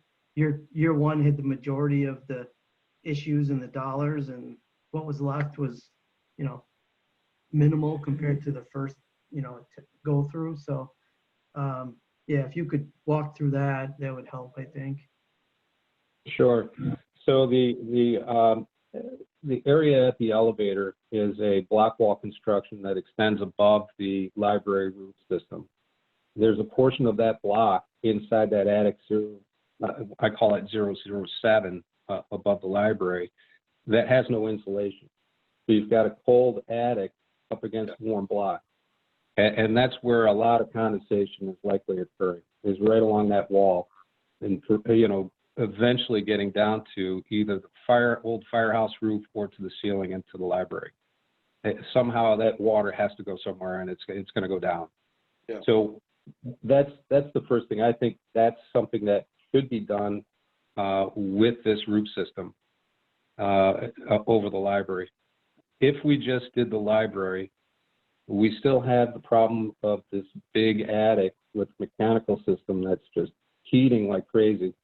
Yeah. And all of that snow is just going to melt and then drop down onto our brand new roof over the library that is now cold, which it's supposed to be, and it's going to freeze right in front of your main entrance. So we see this as something that has to be done concurrently, not just piecemeal, because you're still going to have issues if you don't address the other attics that are adjacent to the, you know, the problem area, the library roof.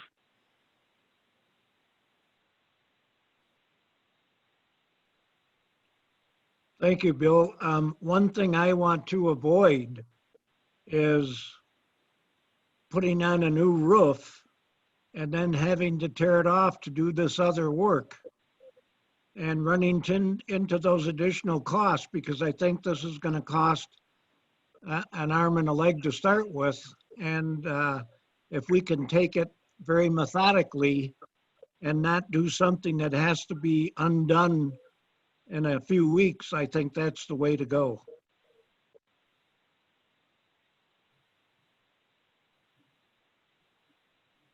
Any other comments? No. No. Do we have a bid package put together with the latest information? Bill, have you done that? No, I provided a proposal to the town to prepare that bid set, those bid documents. What we've got to do is part of that proposal is to create an enclosure for the mechanical equipment that's up in the main attic. That's where a huge amount of heat source is being generated, and it's warming that attic to 50 degrees or so, I think is what we noted when it was -2 outside. The attic space should be very close to what the ambient air temperature is outside, and obviously we had a huge delta. So the first thing we would look at doing is enclosing that mechanical space. In order to do that, we have to make sure that the the existing structure is going to have the capacity for the new wall systems, which we don't think it's an issue, but we still have to check that kind of stuff out. And we want to enclose that. What happens is we have to then reconfigure a sprinkler head, maybe 2, and we also have to get air intake and exhaust out of that new enclosure. So we've got Jim DePasquale as our MEP, who would also put together documentation for that work. Once the attics are balanced between ridge and soffit, as a matter of fact, we're going to try to get more soffit venting than ridge venting. In that main attic right now, the ridge venting is way too high, and that's creating a negative pressure, which is drawing from the interior conditioned space all that conditioned air. So not only will this hopefully take care of your leaking issues, but this should make the building much more energy efficient and more comfortable to work in. But those are the steps we would have to go through in order to document this, get the MEP documentation. We included the re-roofing of the library in our proposal, as well as all of the venting changes. The one thing that has to happen, and again, we were unable to confirm this, but the ceilings of the library and the upper ceilings in the town hall need to be considered air barriers. In other words, they have to be sealed in order to make this vented attic system work. So that's one thing that we haven't talked too much about. The library, I think we might be able to do from above, but again, it's something that has to be checked.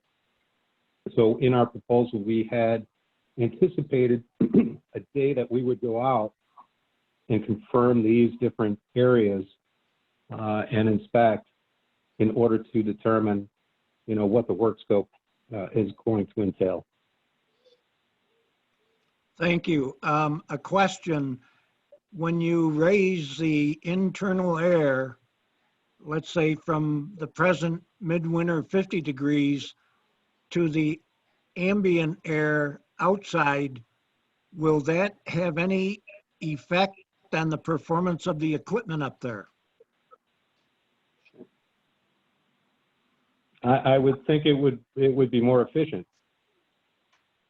Well, I'm willing to go that way too.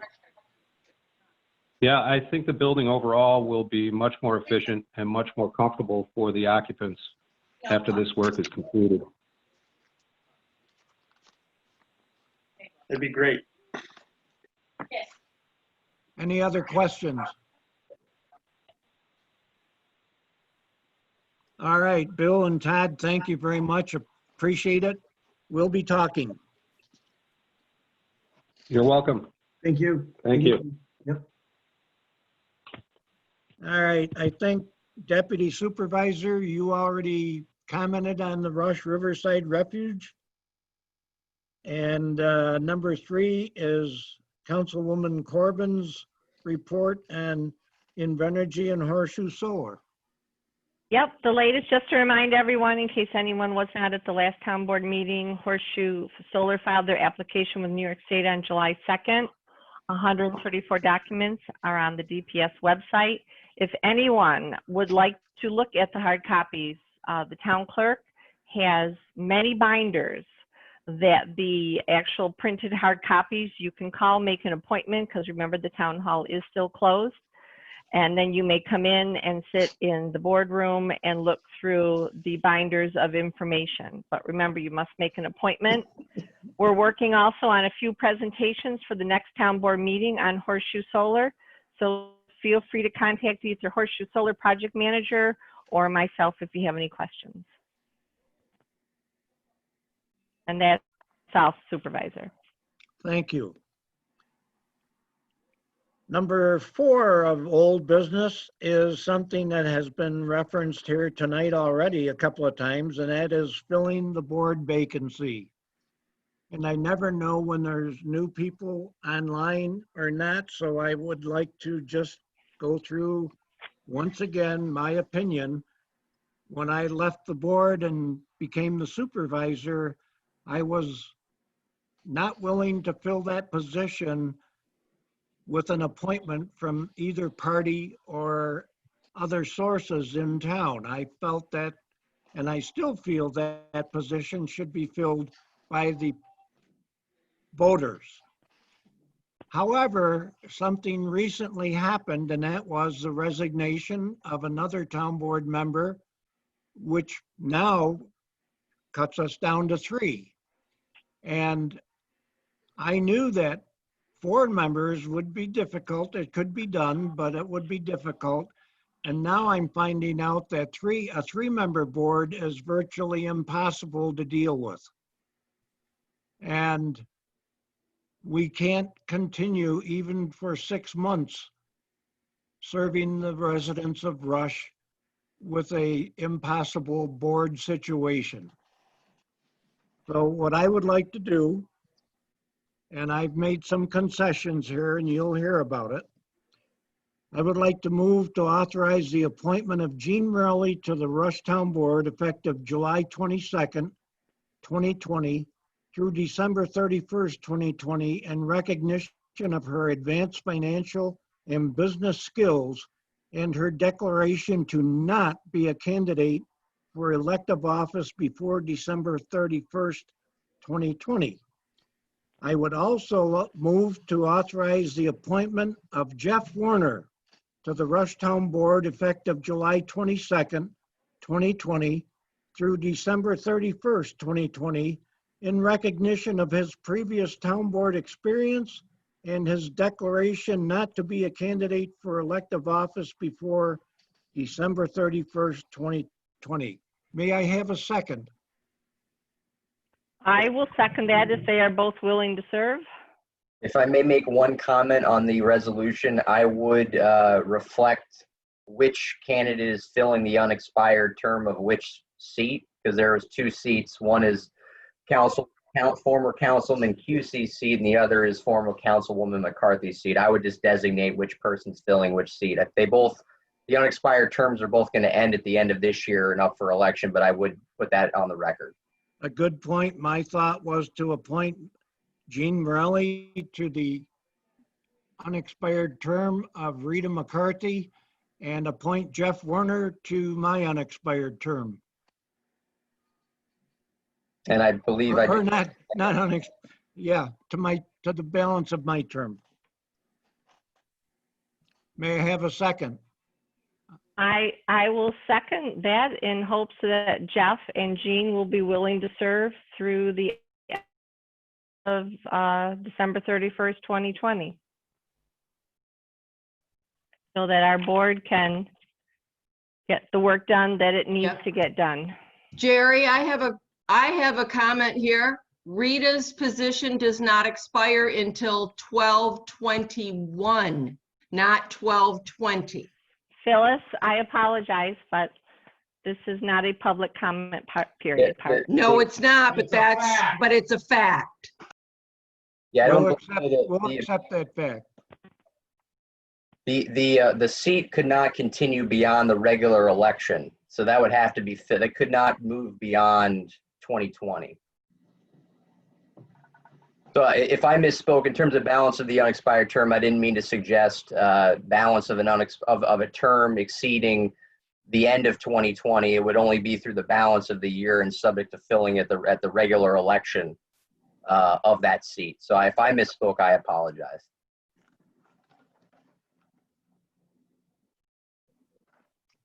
Town Clerk? Councilman Corbin. I say aye as long as Jeff and Jean are willing to serve. I guess, can I speak before the vote's taken?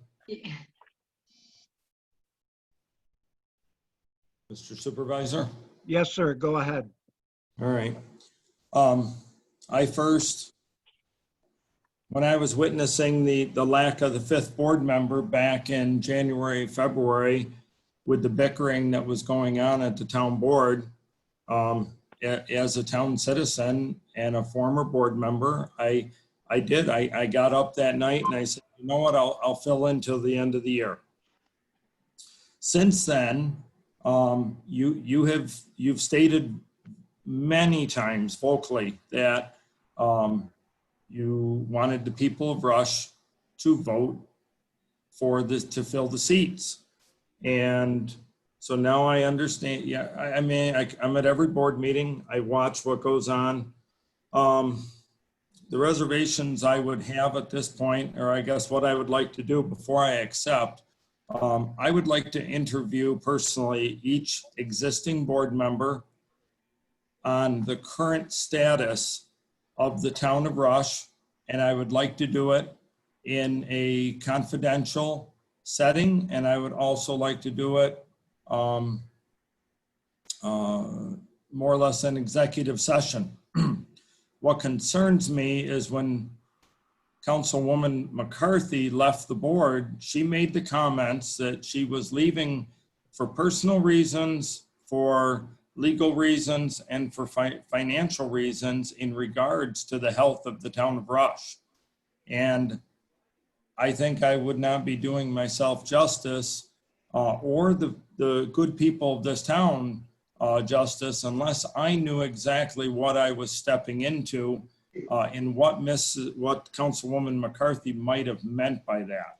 So I would reserve the opportunity to fill one of those seats, your vacant seat, until I have the opportunity to interview yourself, Supervisor Cusey, Councilwoman Corbin, and Councilman Woliver. Listening tonight, I heard Hans, I've heard different ones speak. Don Eichenauer spoke, and I thought that might not be a bad option. The election's about 90 days away. We've gone 200 days without the fourth seat filled. What's another 90? That's 3 months.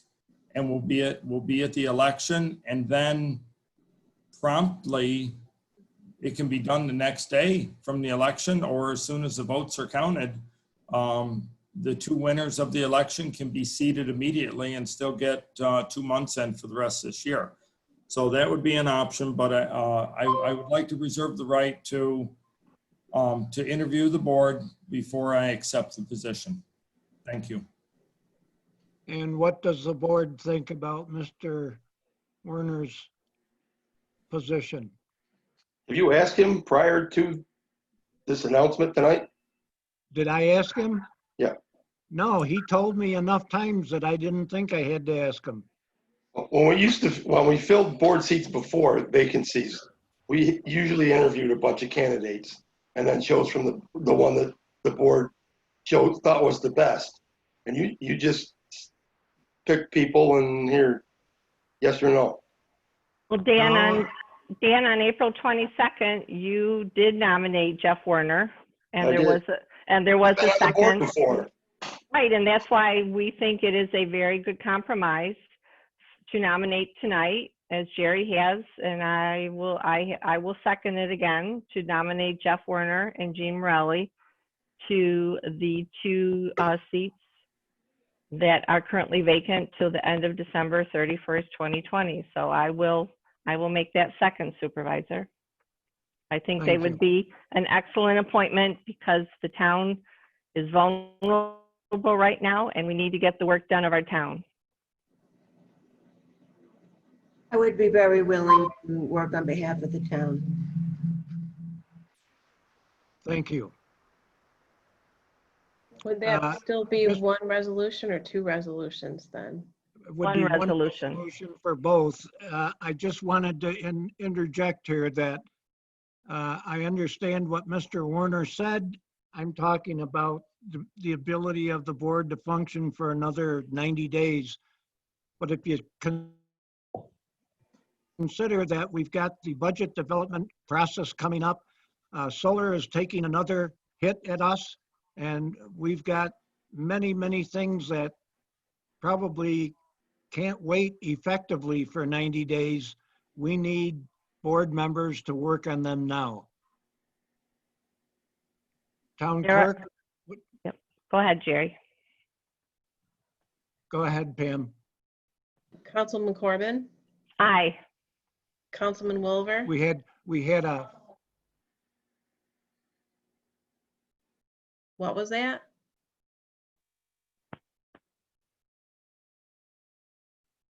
Councilman Williver, Hey, Supervisor Cusey,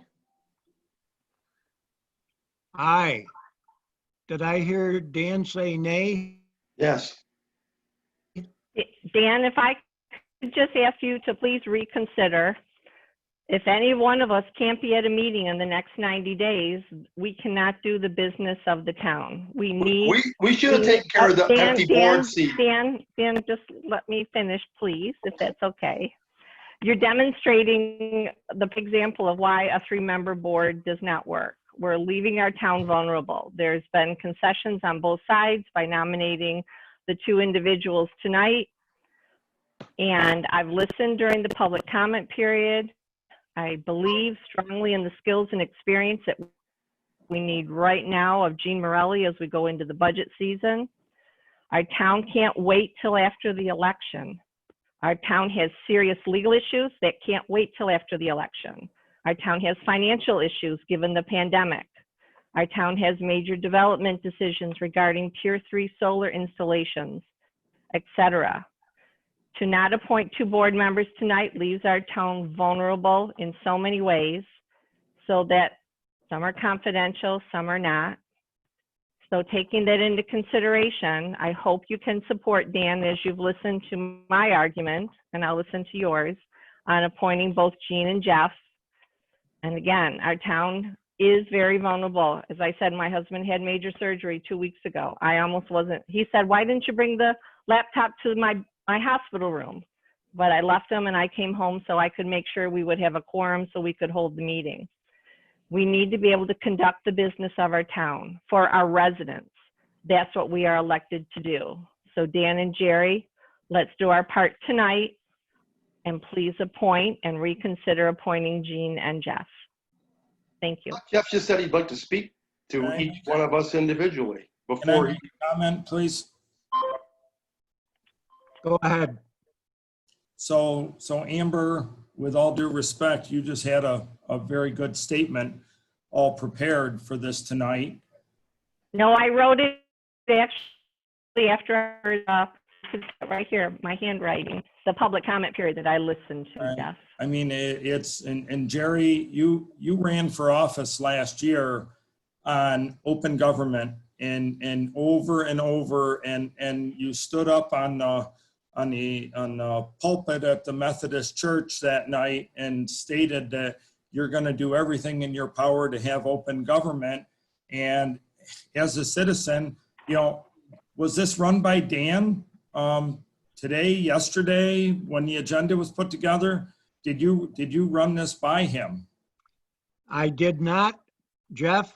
So Jerry, this continues at every board meeting, and this is why I want to interview with the board, because I have seen multiple meetings since January that there is, the open government doesn't exist. And the last thing I guess I want to do is be blindsided at a board meeting, but with my record of being on the board, I would listen to what you had to say, and I wouldn't vote on anything that was proposed that night until I investigated it. And then I would do it at the next board meeting. But it's concerning to me that, you know, just stuff gets pulled out of thin air, and the different board members don't know what's going on. I'm sorry you feel that way, Jeff. I don't believe that is true. It might have happened 1 or 2 times because we had to move. We couldn't wait for consensus. We had to move, and right now is one of those examples. I didn't pick someone that Dan and others didn't support. I picked you because because I know that they supported you and I know that you were interested. You know, it's like the library roof is a killer for me because looking into it, there's a lot more wrong with it than needs a new roof.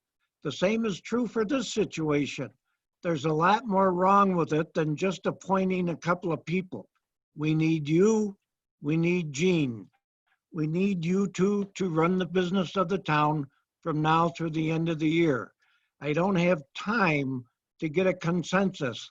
I went back on my stand and made the concession to pick up you and Gene. But, you know, the fact of the matter is we need to run the town. We just can't stop running the town. I guess, Jerry, I'm sorry that I'm a concession. I feel as though I'm a very valuable citizen of this town, and I've done a lot in my 40 years in this town to foster relationships and been on the planning board and the town board. And I guess the more you say, the more upset I get that I'm a concession. So I mean, if it's a deal or no deal for me or Gene, I'm gonna give you the vote right now without even meeting with the board. I'm gonna say no deal.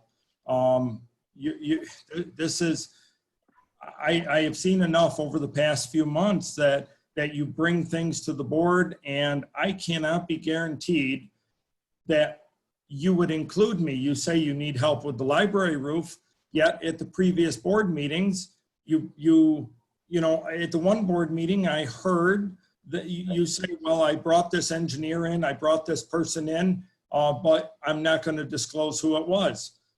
Did you share that with the rest of the board before the meeting? No, you haven't shared any of that. And I believe there's more than one or two instances that things haven't been shared with the board. And I think it started right from the beginning. So I'm going to respectfully decline the appointment to fill the board seat, the existing board seat that you vacated. Thank you. I'm sorry you feel that way, Jeff, but I wasn't calling you the concession. I made the concession for me. It was mine. And, you know, it's obvious you can't understand that with me explaining it. It was my concession, not yours. Jerry, I think it's very clear for people on tonight that I was the person that you made the concession about, because Gene was your appointment at the last board meeting and you've said no to me since February. So it's very clear that I was the concession. And I really am offended by that, Jerry. I'm offended by you and the people behind you. You know what? You visited me several times in my office at the town hall since January. And you know what? You and I have gotten along well. You and I have talked about most of this stuff, and you have never expressed that kind of concern. Something else is going on here. It's really been building, Jerry, the last few months, the last few board meetings, it's been building. And I'm not happy to see the direction that this town is being led in. And as a longtime resident of this town, yes, projects need to get taken care of, but I am very concerned over the lack of teamwork from both sides. And it's when you're on the town board, when I was on the town board, it's a team and you work together as a team. It's not a team of one, and then you bring it to the board meeting and say, I want a resolution, this is what's gonna happen. And the fact that Dan doesn't know what's going on, or at when Rita was on the board, she didn't know what was going on. There was multiple things that got brought up, different people were working on, and now it can work both ways, I understand it, but the town board needs to be a team. And when you get voted into office by the people of the town of Rush, it is so important that you leave party politics behind and you take care of the business at hand for this entire town. And again, I can't be guaranteed that that would go away if I was on the board. And so again, I respectfully decline the opportunity. And I'm very sorry to the people of the town of Rush that I had to make that decision tonight. Thank you. I thank you, Jeff. Dan, do you want to reconsider? No, All right. Then on behalf of the town, I lost my Zoom. we can still see you, Jerry. You can see me? We can still Yep. see you, hear you. All right, can you hear me? Yep. I can hear you. Mhm. All right, then what I'd like to do is, on behalf of the existing board members, I'd like to move to authorize the appointment of Jean Morelli to the town board effective July 22nd through December 31st in recognition of her advanced financial and business skills and her declaration to not be a candidate for elective office before December 31st, 2020. Do I have a second? I will second that. Councilwoman Kerwin, Aye. Councilman Wolver, Nay. Supervisor Cusey. Aye. Dan, I just want to say one thing. I thought that we all had taken an oath of office to serve Jerry, stop. the residents of Rush. Stop. You should have. I won't stop because, Dan, we all took an oath of office. And I'm going to honor my oath. I want to have the ability for this board to run this town on behalf of the residents.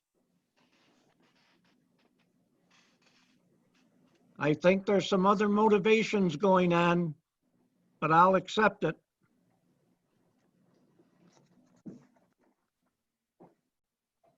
So we find ourselves as a 3-member board, leaving our town residents vulnerable to the situation we find ourselves in, as I stated earlier.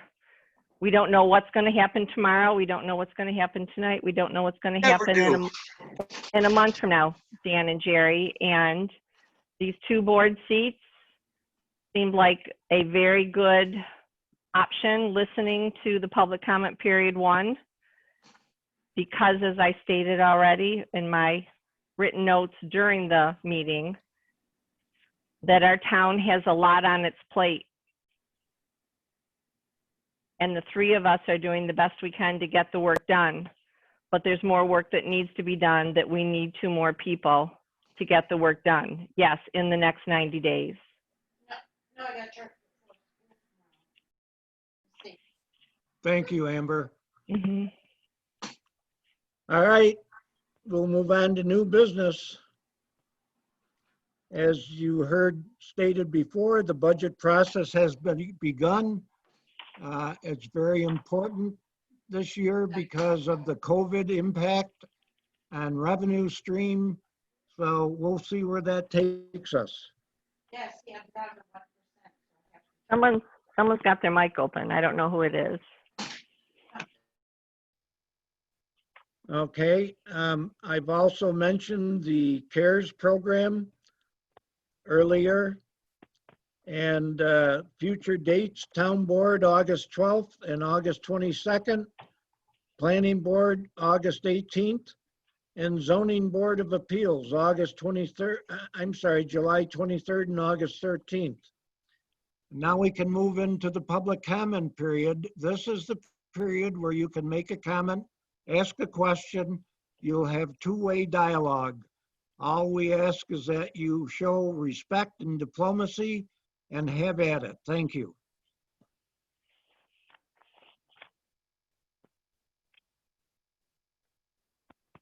Jerry, a couple people wrote comments. Do you want me to read them aloud for the public?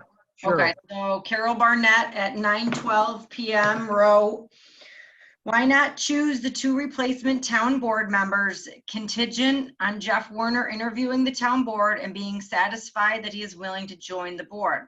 The concession was to the notion that one of the open board seats should be chosen by the election. And then at 9:14, Ethan Christ wrote, agreed. The concession was to appoint now rather than wait for the election due to current urgencies. Then Carol Barnett wrote at 9:15, there is such a thing as not being able to take yes for an answer. Then at 9:16, Joanne Scanlon wrote, I agree with Jeff. This is another instant where decisions are made without adequate discourse. Supervisor Cushy should not have nominated anyone without discussing it with either them or the other board members. I support leaving the seats vacant until November and immediately install those elected on November 4th. Board members have made a commitment to the town, and the 3 existing members must uphold that commitment to complete the work as is. So now we have 2 people who want to speak in the public comment period. Hang on, let me write this down. All right, so first, it's going to be John Morelli. Second will be Don Eichenhauer. Third, Kathy Hankins. 4, John Kamen. And if you could state your name and address for Pam, that would be helpful for her, I am sure. So first, I'll say it again, John, Don, Kathy, John Kamen.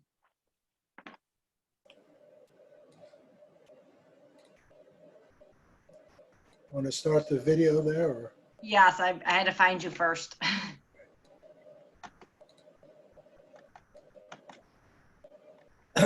Okay, I'm John Morelli. I live at 535 Five Points Road. Councilman Welliver, I must say that I'm surprised that you voted against appointing my wife Jean to the board. I'm surprised and I'm confused why you voted the way you did. And Jerry has asked that we be respectful. I will try to be respectful. These comments are strong though, so I'll try to say them as politely as possible. First, I want to say Jean has very actively participated in many public venues in our town. She's intelligent. She speaks her mind to raise concerns about where we need to pay attention and to offer suggestions on how we might better serve the people of Rush. She is an independent thinker, and you would never see her consulting her cell phone during town board meetings to get instructions from her party chair. I'm wondering, though, whether there are other reasons that might be at play, reasons that involve supporting party colleagues. I'm wondering perhaps if it might be payback for Jean and payback for her reporting Phyllis Wickerham to the Monroe County Board of Elections for most recently violating election law by knowingly soliciting petition signatures from voters who were not in her own party without the required presence of notary public? Or is it payback because of the town clerk, Pamela Bucci, who was also identified in that same hearing as the notary public who violated state notary rules by signing off on signatures of people without witnessing them? Or is it simply to serve your Republican committee collaborators to ensure that the board under Supervisor Cusy cannot effectively govern and thereby enhance your opportunity to refill the town board seats with your buddies? I'm wondering how far you're willing to go to serve your party and your party chief. This is not how democracy is supposed to work. This is very sad to see in our small town. It clearly is not about ideology. It's about control. It's about control, and it's very sad. It's my comment. Thank you. Thank you.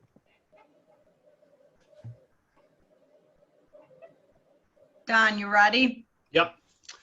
This is Don Eichenhauer. I'd like to thank Jeff for having considered and offering earlier in the year to serve as a board member. And I certainly understand why he would be apprehensive about that now. At a recent meeting, the supervisor had stated he was not interested in appointing Jeff for what were going to be undisclosed reasons. And to have his name put in as a potential person without having been even contacted and asked whether he was willing to do it after 3, 4, 5 months of saying he was not acceptable, is, pretty shocking to me that somebody wouldn't have gone to him.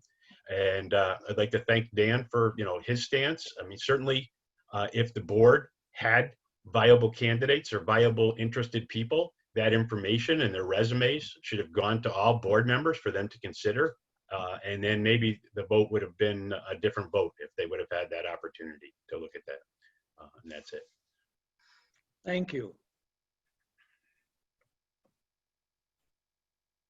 Kathy, then John Kamen.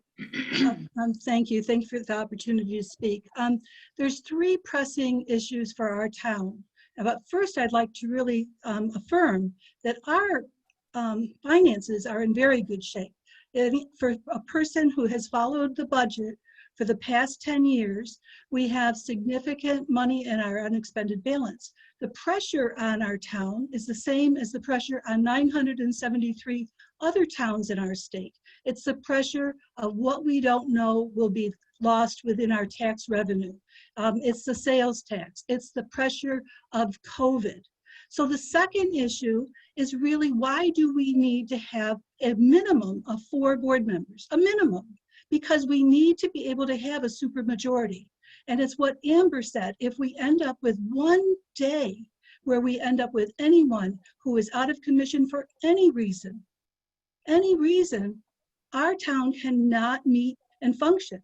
But we need to be able to have a supermajority. So with all due respect for those who want to wait till the election day, that is not a very good decision. But I'd like to go back to January 1st. The reason why we never had a decision was where it was a 2-2 impasse. It happens in other communities.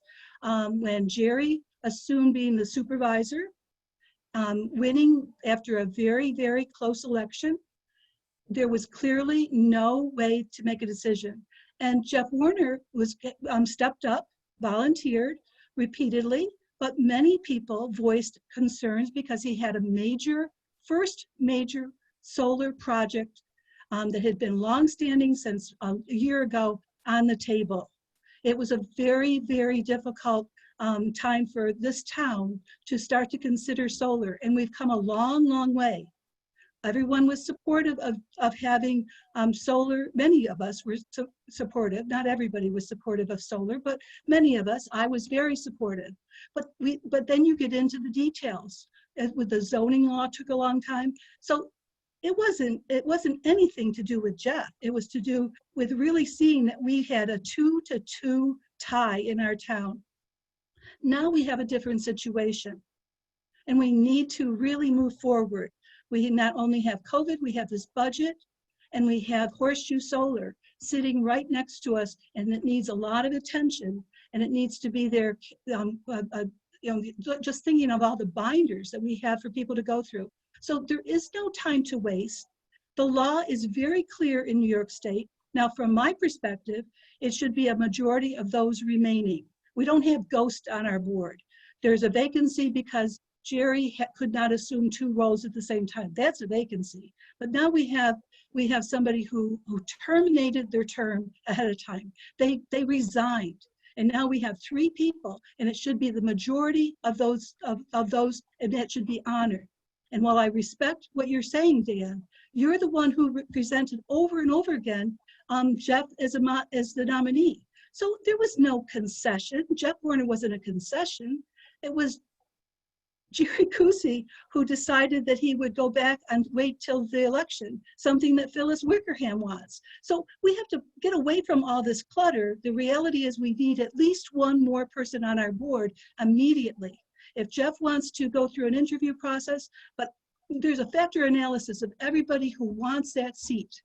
There's Phyllis, there's Chaz, there's Carl. We have their resumes. You can look at them anytime you want. But I know, because I have volunteered to be on the board repeatedly, but it was always partisan. It was always clearly done behind closed doors. This is a very open process, a very transparent process. And we need to make a decision based on what we need in our board. And we need someone with a strong financial background. We need that person now. And there is no one in our community that could ever compete with the knowledge, the education, the experience that Jean Morelli has. And we could go through, let's do it tomorrow. Let's go through that factor analysis. She will come out on top for any candidate that you put on there. I will bet money for that. So thank you. But I think we need to move forward, Dan. You've been on both parties. So that, so put that all aside. Do what's best for our town, our community, because we really run risk without having a supermajority on our board. Thank you. Thank you.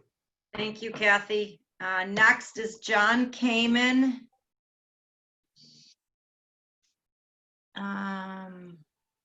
Then Jeff, then Hans. John is muted.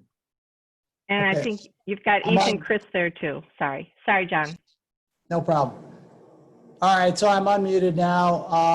Obviously, a lot of issues on the table tonight. One thing I wanted to make sure we didn't lose sight of in light of these various issues is what's going on with Horseshoe Solar. And I think it's pretty easy to lose sight of it with, I can't remember the exact number, but with 142 documents that were filed on July 2nd, Horseshoe Solar has come front and center, as many of us have feared. So not only are they going to put up 600,000 solar panels, now Invenergy has asked for many waivers to the town of Rush solar law, which will effectively gut, if it goes through, will effectively gut our law. And they've also planned, which you may not be aware of, but I want to make sure you are aware of, for the construction of the following additional items. They proposed to build a new substation on Gola Road, right across from the existing substation. They want to build an operations and maintenance building on Gola Road, which would be again, and they want to do a laydown area for solar panels and other construction equipment on Gola Road. All these items would be built in an R30 agricultural zone, and within many Rush homes would be imperiled by this event going on. And to get a better understanding of the homes affected, you might want to look at the following website, www.rush-solar.com. Again, www.rush-solar.com. There's many homes that are going to be affected by this, and by those items, I think you can see where Gola Road is going to be turned into an industrial zone de facto if these are allowed to be built. In addition to these items, Invenergy again is trying to gut the local town of Rush solar law. And as I'm sure you recall, we spent about a year putting that law together and had many different groups at the table and led to, I think, a pretty decent compromise. These are some of the waivers from the local solar law. Again, if you think I'm exaggerating, the gutting of the law. They first requested the siting board not apply the minimum and maximum acreage requirements. Under the local solar law, it requires a minimum of 20 acres for any single parcel, together with a maximum of 50 acres for any one project, with a total of 150 acres. Again, Invenergy wants all that waived. They want the siting board to not apply the locational restriction that limits the location of solar arrays to a solar overlay district. They can't be in excess of, they need to be in excess of 1,000 feet from the boundary of an R20 zone and not installed within the 100-year flood hazard area. Again, asking for a waiver from all those requirements. They don't want the siting board to apply the height restrictions. If you recall, the local law allows solar panels up to a maximum height of 12 feet. Their proposed array of the 600,000 solar panels would allow arrays to range in height up to a maximum of 17 feet in height. Again, a waiver from the 12-foot requirement. They want the siting board not to apply the 200-foot setback requirement for the case of interconnection equipment. They want that waived. They want the maximum lot coverage restriction waived with, there's a 50% lot coverage limit. They want that, again, ignored. They they want the siting board to not apply the screening requirements. And what the local law says is that there would be screening of at least 2 rows of native evergreen trees or other screening acceptable to the planning board, which is capable of forming a continuous hedge at least 14 feet at height at planting, unless the planning board determines some other suitable vegetation exists. They say that's too difficult. They don't want, they want a waiver of the screening requirement. And then they have asked the siting board not to apply the underground requirements of the law. They want some of the connections, I believe, to the new substation to be above ground. So again, if that's not a wholesale gutting of the law, I hope that the citizens of the town are paying attention, and I hope that the town board is paying attention, because I think we've got our hands full now. You know, it's one thing, the first proposal for Horseshoe Solar, you can see now in the application that, you know, the devil starts to come together in the details. And to me, it's absolutely astounding, the additional items they want to construct in residential agricultural areas. And it's further amazing to me, the waivers they want, basically the wholesale waiver of our local solar zoning law. Thank you. Thank you, John. Jeff, before you go, Ethan, Chris typed, the delay in current ballot counting methods will cause a delay in appointing whomever is elected. So next is Jeff, Hans, and then I will read what Carol Barnett wrote. So go ahead, Jeff. All right, what I'd like to add in this last comment is previous speaker spoke about January, the impasse started January 1st with a 2-2 board. And I believe the division, the reality is the division in this town that is so apparent today started quite a few years ago. And people not working together in this town. When you're part of a town, there's compromise all along. When I was on the board back in the 90s, we compromised. We listened to the town taxpayers. And there was citizens that got up and they would voice their opinions at the town board meetings. And then at the end of the day, they would compromise and we'd come to a solution. I have watched the Rush Riverside Refuge and the members of that committee tear apart the town board for the last 2 years, and they ought to be ashamed of themselves. And I have watched the solar opposition tear apart this community, absolutely tear it apart.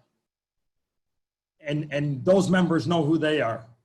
There was no compromise. There was no compromise from day one.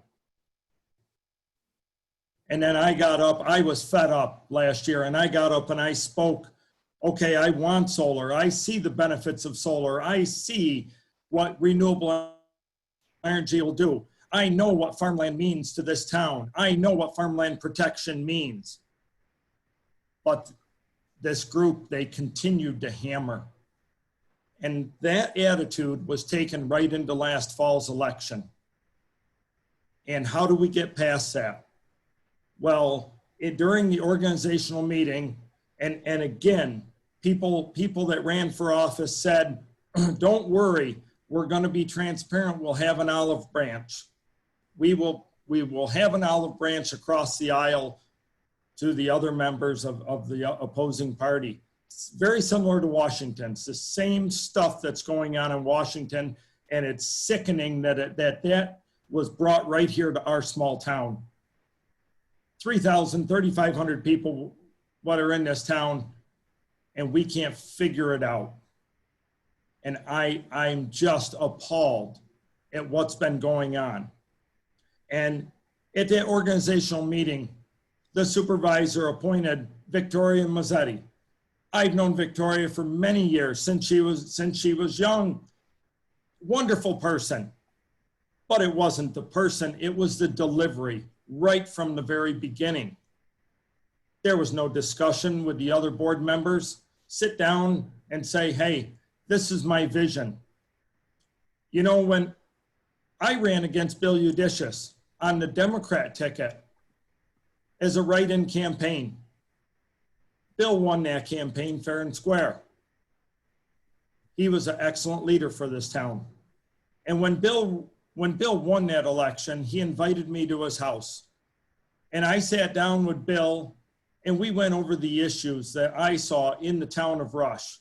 And that was the olive branch. And at the end of a 2-hour meeting with Bill Udicious, Supervisor Udicious, he said to me, I can't believe your feelings for this town and the respect you have that you command from the people in this town and the respect you give back. He said, I see now why you came so close in such a tough campaign. Why has it come to this? Absolutely, that is what I continue to ask. Why are we at such an impasse? Why are people so mean and miserable to each other? Because there's no compromise. I think from this point forward, I don't care the qualifications of a person. I want to hear, will they compromise? Thank you. Thank you, Jeff. Thank you, Jeff. Carol Barnett Rowe. I would like the board to vote on my proposal to appoint both candidates, contingent on Jeff Werner's interviewing town board members and feeling comfortable with taking the position. Carol, do you want to speak?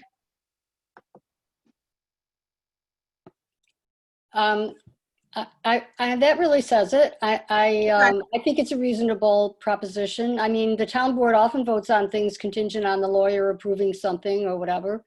And I don't think there's any time to waste. The board is all here tonight. And, you know, that way Jeff has basically he has the final word. He can say, no dice, I don't want to do it.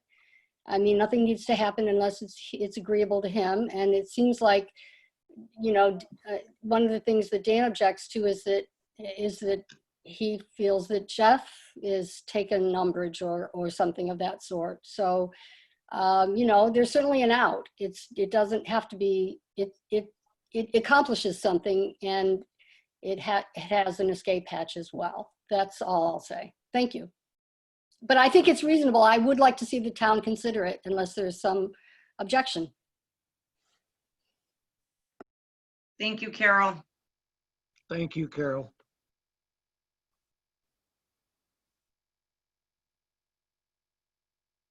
If there's no one else willing to speak, is there anyone else?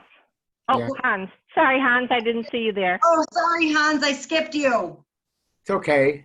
You were right before Jeff. I'm sorry. For some reason, it says you have stopped my video. I will start it. I can just. There you go. Am I there? You're there. So we've heard a lot tonight, and there's a lot of strong feelings, and maybe that's a good thing. Maybe it's good to air all this dirty laundry. So I would say to people, take heart. And we haven't finished this yet. So by that I mean, if people sort of take a walk back and wait 2 or 3 days for emotions to settle, I would again like to, first of all, agree with Carol, but also to agree with Jeff. I think Jeff has a really good point, and that I think there should be more dialogue among board members off meeting. I once asked the former supervisor about that, and she told me that it wasn't allowable. So I don't know if more than 2 people can't meet, perhaps the attorney can advise on that. But I would like to see a place where, you could meet offline first, and so there's no surprises, and discuss this. And I agree that, the candidates probably should be interviewed and get their feelings first about this. And I do believe in dialogue. I agree with Carol. put it perfectly. I think there's an escape hatch out of here. And she's very, very astute, because I think, you know, if emotions settle a bit, maybe you guys can think it over and talk it over. And remember, my original proposal was all on the basis of compromise, as Jeff mentioned, and I totally agree with him on that. And if you people could reach a compromise, I guess I'd start with Dan. Find out what Dan wants, okay? Dan has said nay a bunch of times, but I haven't heard any proposals. So Dan, make a proposal, and I hope it's not wait until November, but maybe that's what you want. And that's why I originally suggested Dan choose a person and Amber choose a person. I felt that that was a compromise, that there'd be no surprises, and that you guys could agree on something and come up with a compromise. So I urge you to walk back, take some deep breaths, some good night's sleep, and perhaps meet offline in the next 2 weeks and talk about this. And Jeff, if you want to come back to the table, you'd be more than welcome. I did make the comment that I felt there was a conflict of interest. I might be mistaken. I mean, maybe if you could recuse yourself from votes on your property, it would be fine. So there you have it. I agree with Carol. It's not over yet. Let's keep trying to find a compromise. Lastly, as a sort of a neutral observer, of course, I am a member of one party, I would say that I've seen bad behavior on both sides. We all are guilty of this. It's no one person. It's not one side. It's not one political party. We do need to come together as a town and leave politics behind us. This isn't a place where national politics should interfere with our local politics. We have things to worry about, like huge solar coming in. Okay, maybe some of that is allowable, but we can't just, you know, ignore it for 3 months. Okay, thanks for listening. Thank you, Hans. Thank you, Hans. Jeff, and then Joanne Scanlon.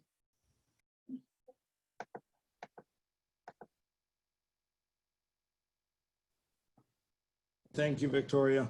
Hans, thank you for your comments. I'd like it clear for the record that absolutely, if I was on the board, I would have recused myself from any voting of any project that I would have had financial ties to on my property. That wouldn't have been any issue for the way I'm wired. That still doesn't change, I guess, what I've seen. I will still deny the appointment or the offer of the appointment. So thank you. Thank you, Jeff. Joanne, are you ready? Okay. Hi, I would like to. I'm so sorry. Could you just state your address for Pam? I know that's helpful for her. Sure, 1633 Rush Henrietta Town Line Road. And I understand Carol wanting to move forward and a lot of people wanting to move forward. My concern is more along the lines of how this proposition or this proposal came about. And I think, I know Jeff is no longer interested, but it was stated earlier that they have several other people of the resumes. I would suggest that the board get together and actually interview a few people and come up with somebody that they can all agree with that can fill these two positions and bring it back either at the next meeting or the following meeting in August. I don't think we need to rush this and have it done within a day or two. We've waited this long. But I think that you need to work as a board, as a group, to interview people and agree on who should fill these vacancies temporarily. So thank you. Thank you. Thank you. Anybody else? Anyone? Anyone? I don't think there's anyone else. Okay, then we are going to move into. Supervisor, Yes. see if I could just We don't hear you well. Yeah. Um,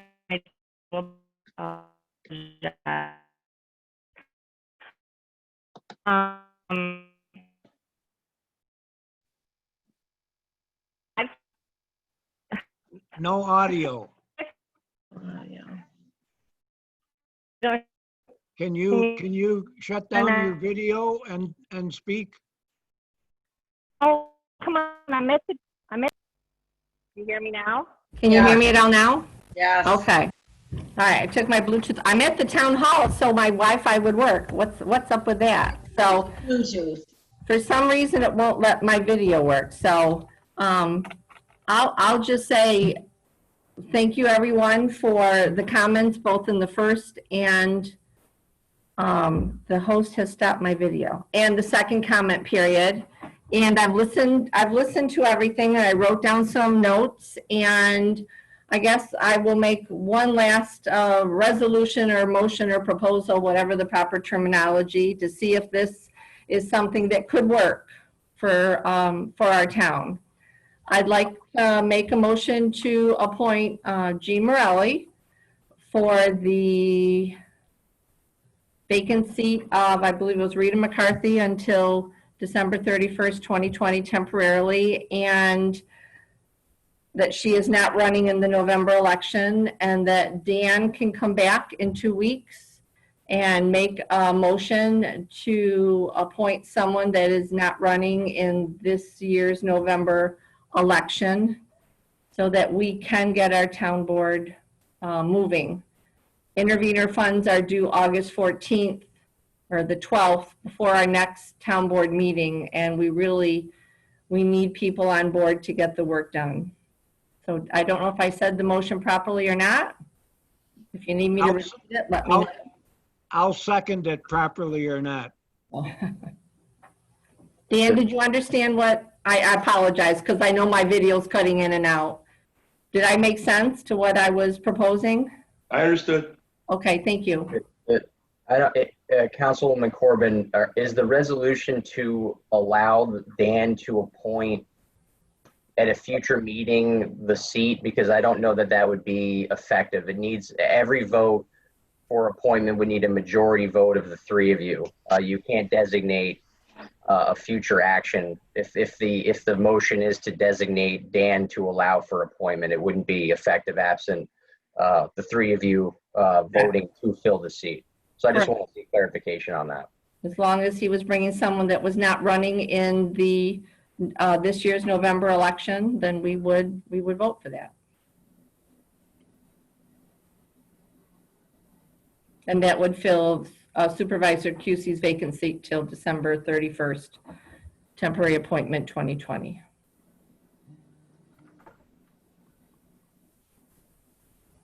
Do I have a second? I seconded it. Councilwoman Corbin, Aye. Councilman Wilver, Nay. Supervisor Cusey, Aye. Attorney Mancuso, if you could help me write that resolution for the record, I'd appreciate it. Yes, I would be glad to help. Thank you. I'll help too. So I can get it right. All right, we are going to go into attorney-client privilege session. We will return to this meeting, but we will conduct no business. Do I have a motion to go into attorney-client privilege session? I'll make a motion to enter into attorney-client session to seek legal advice of the town attorney at 9:53 p.m.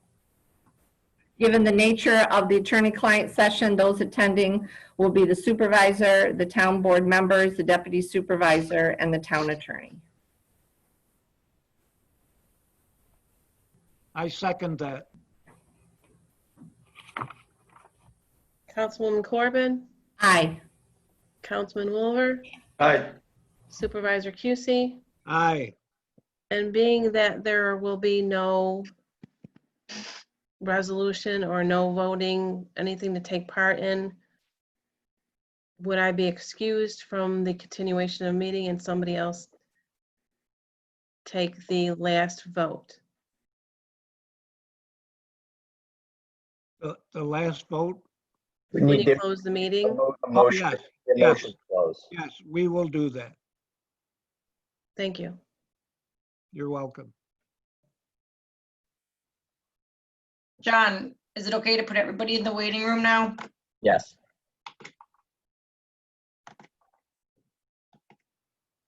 Put my Bluetooth back on. Can you guys hear me? Yes. Hear you.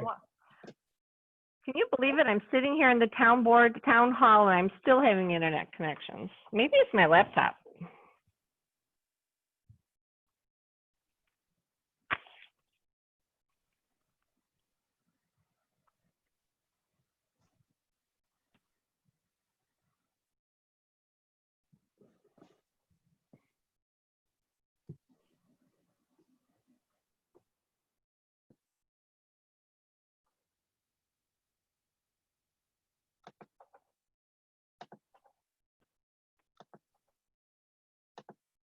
I'm almost there. Take your time.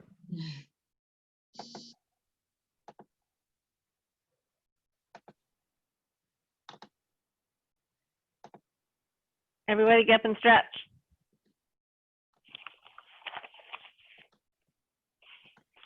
I can, I might not come back. Jerry, do you want me to record this? No, you have to shut it off. Oh, all right. This one, no. Okay, everyone's back in and we are recording. All right, I so moved to enter back into a regular session of the Rushtown Board meeting at 11:02 PM. May I have a second? Thank you, Dan. All in favor? Aye. Aye. Thank you very much. Adjourn. Appreciate it. We'll talk to all of you tomorrow. All right, good night. Make We it, need motion to adjourn. Motion to adjourn. aye. Aye. Have a good We're night. all set.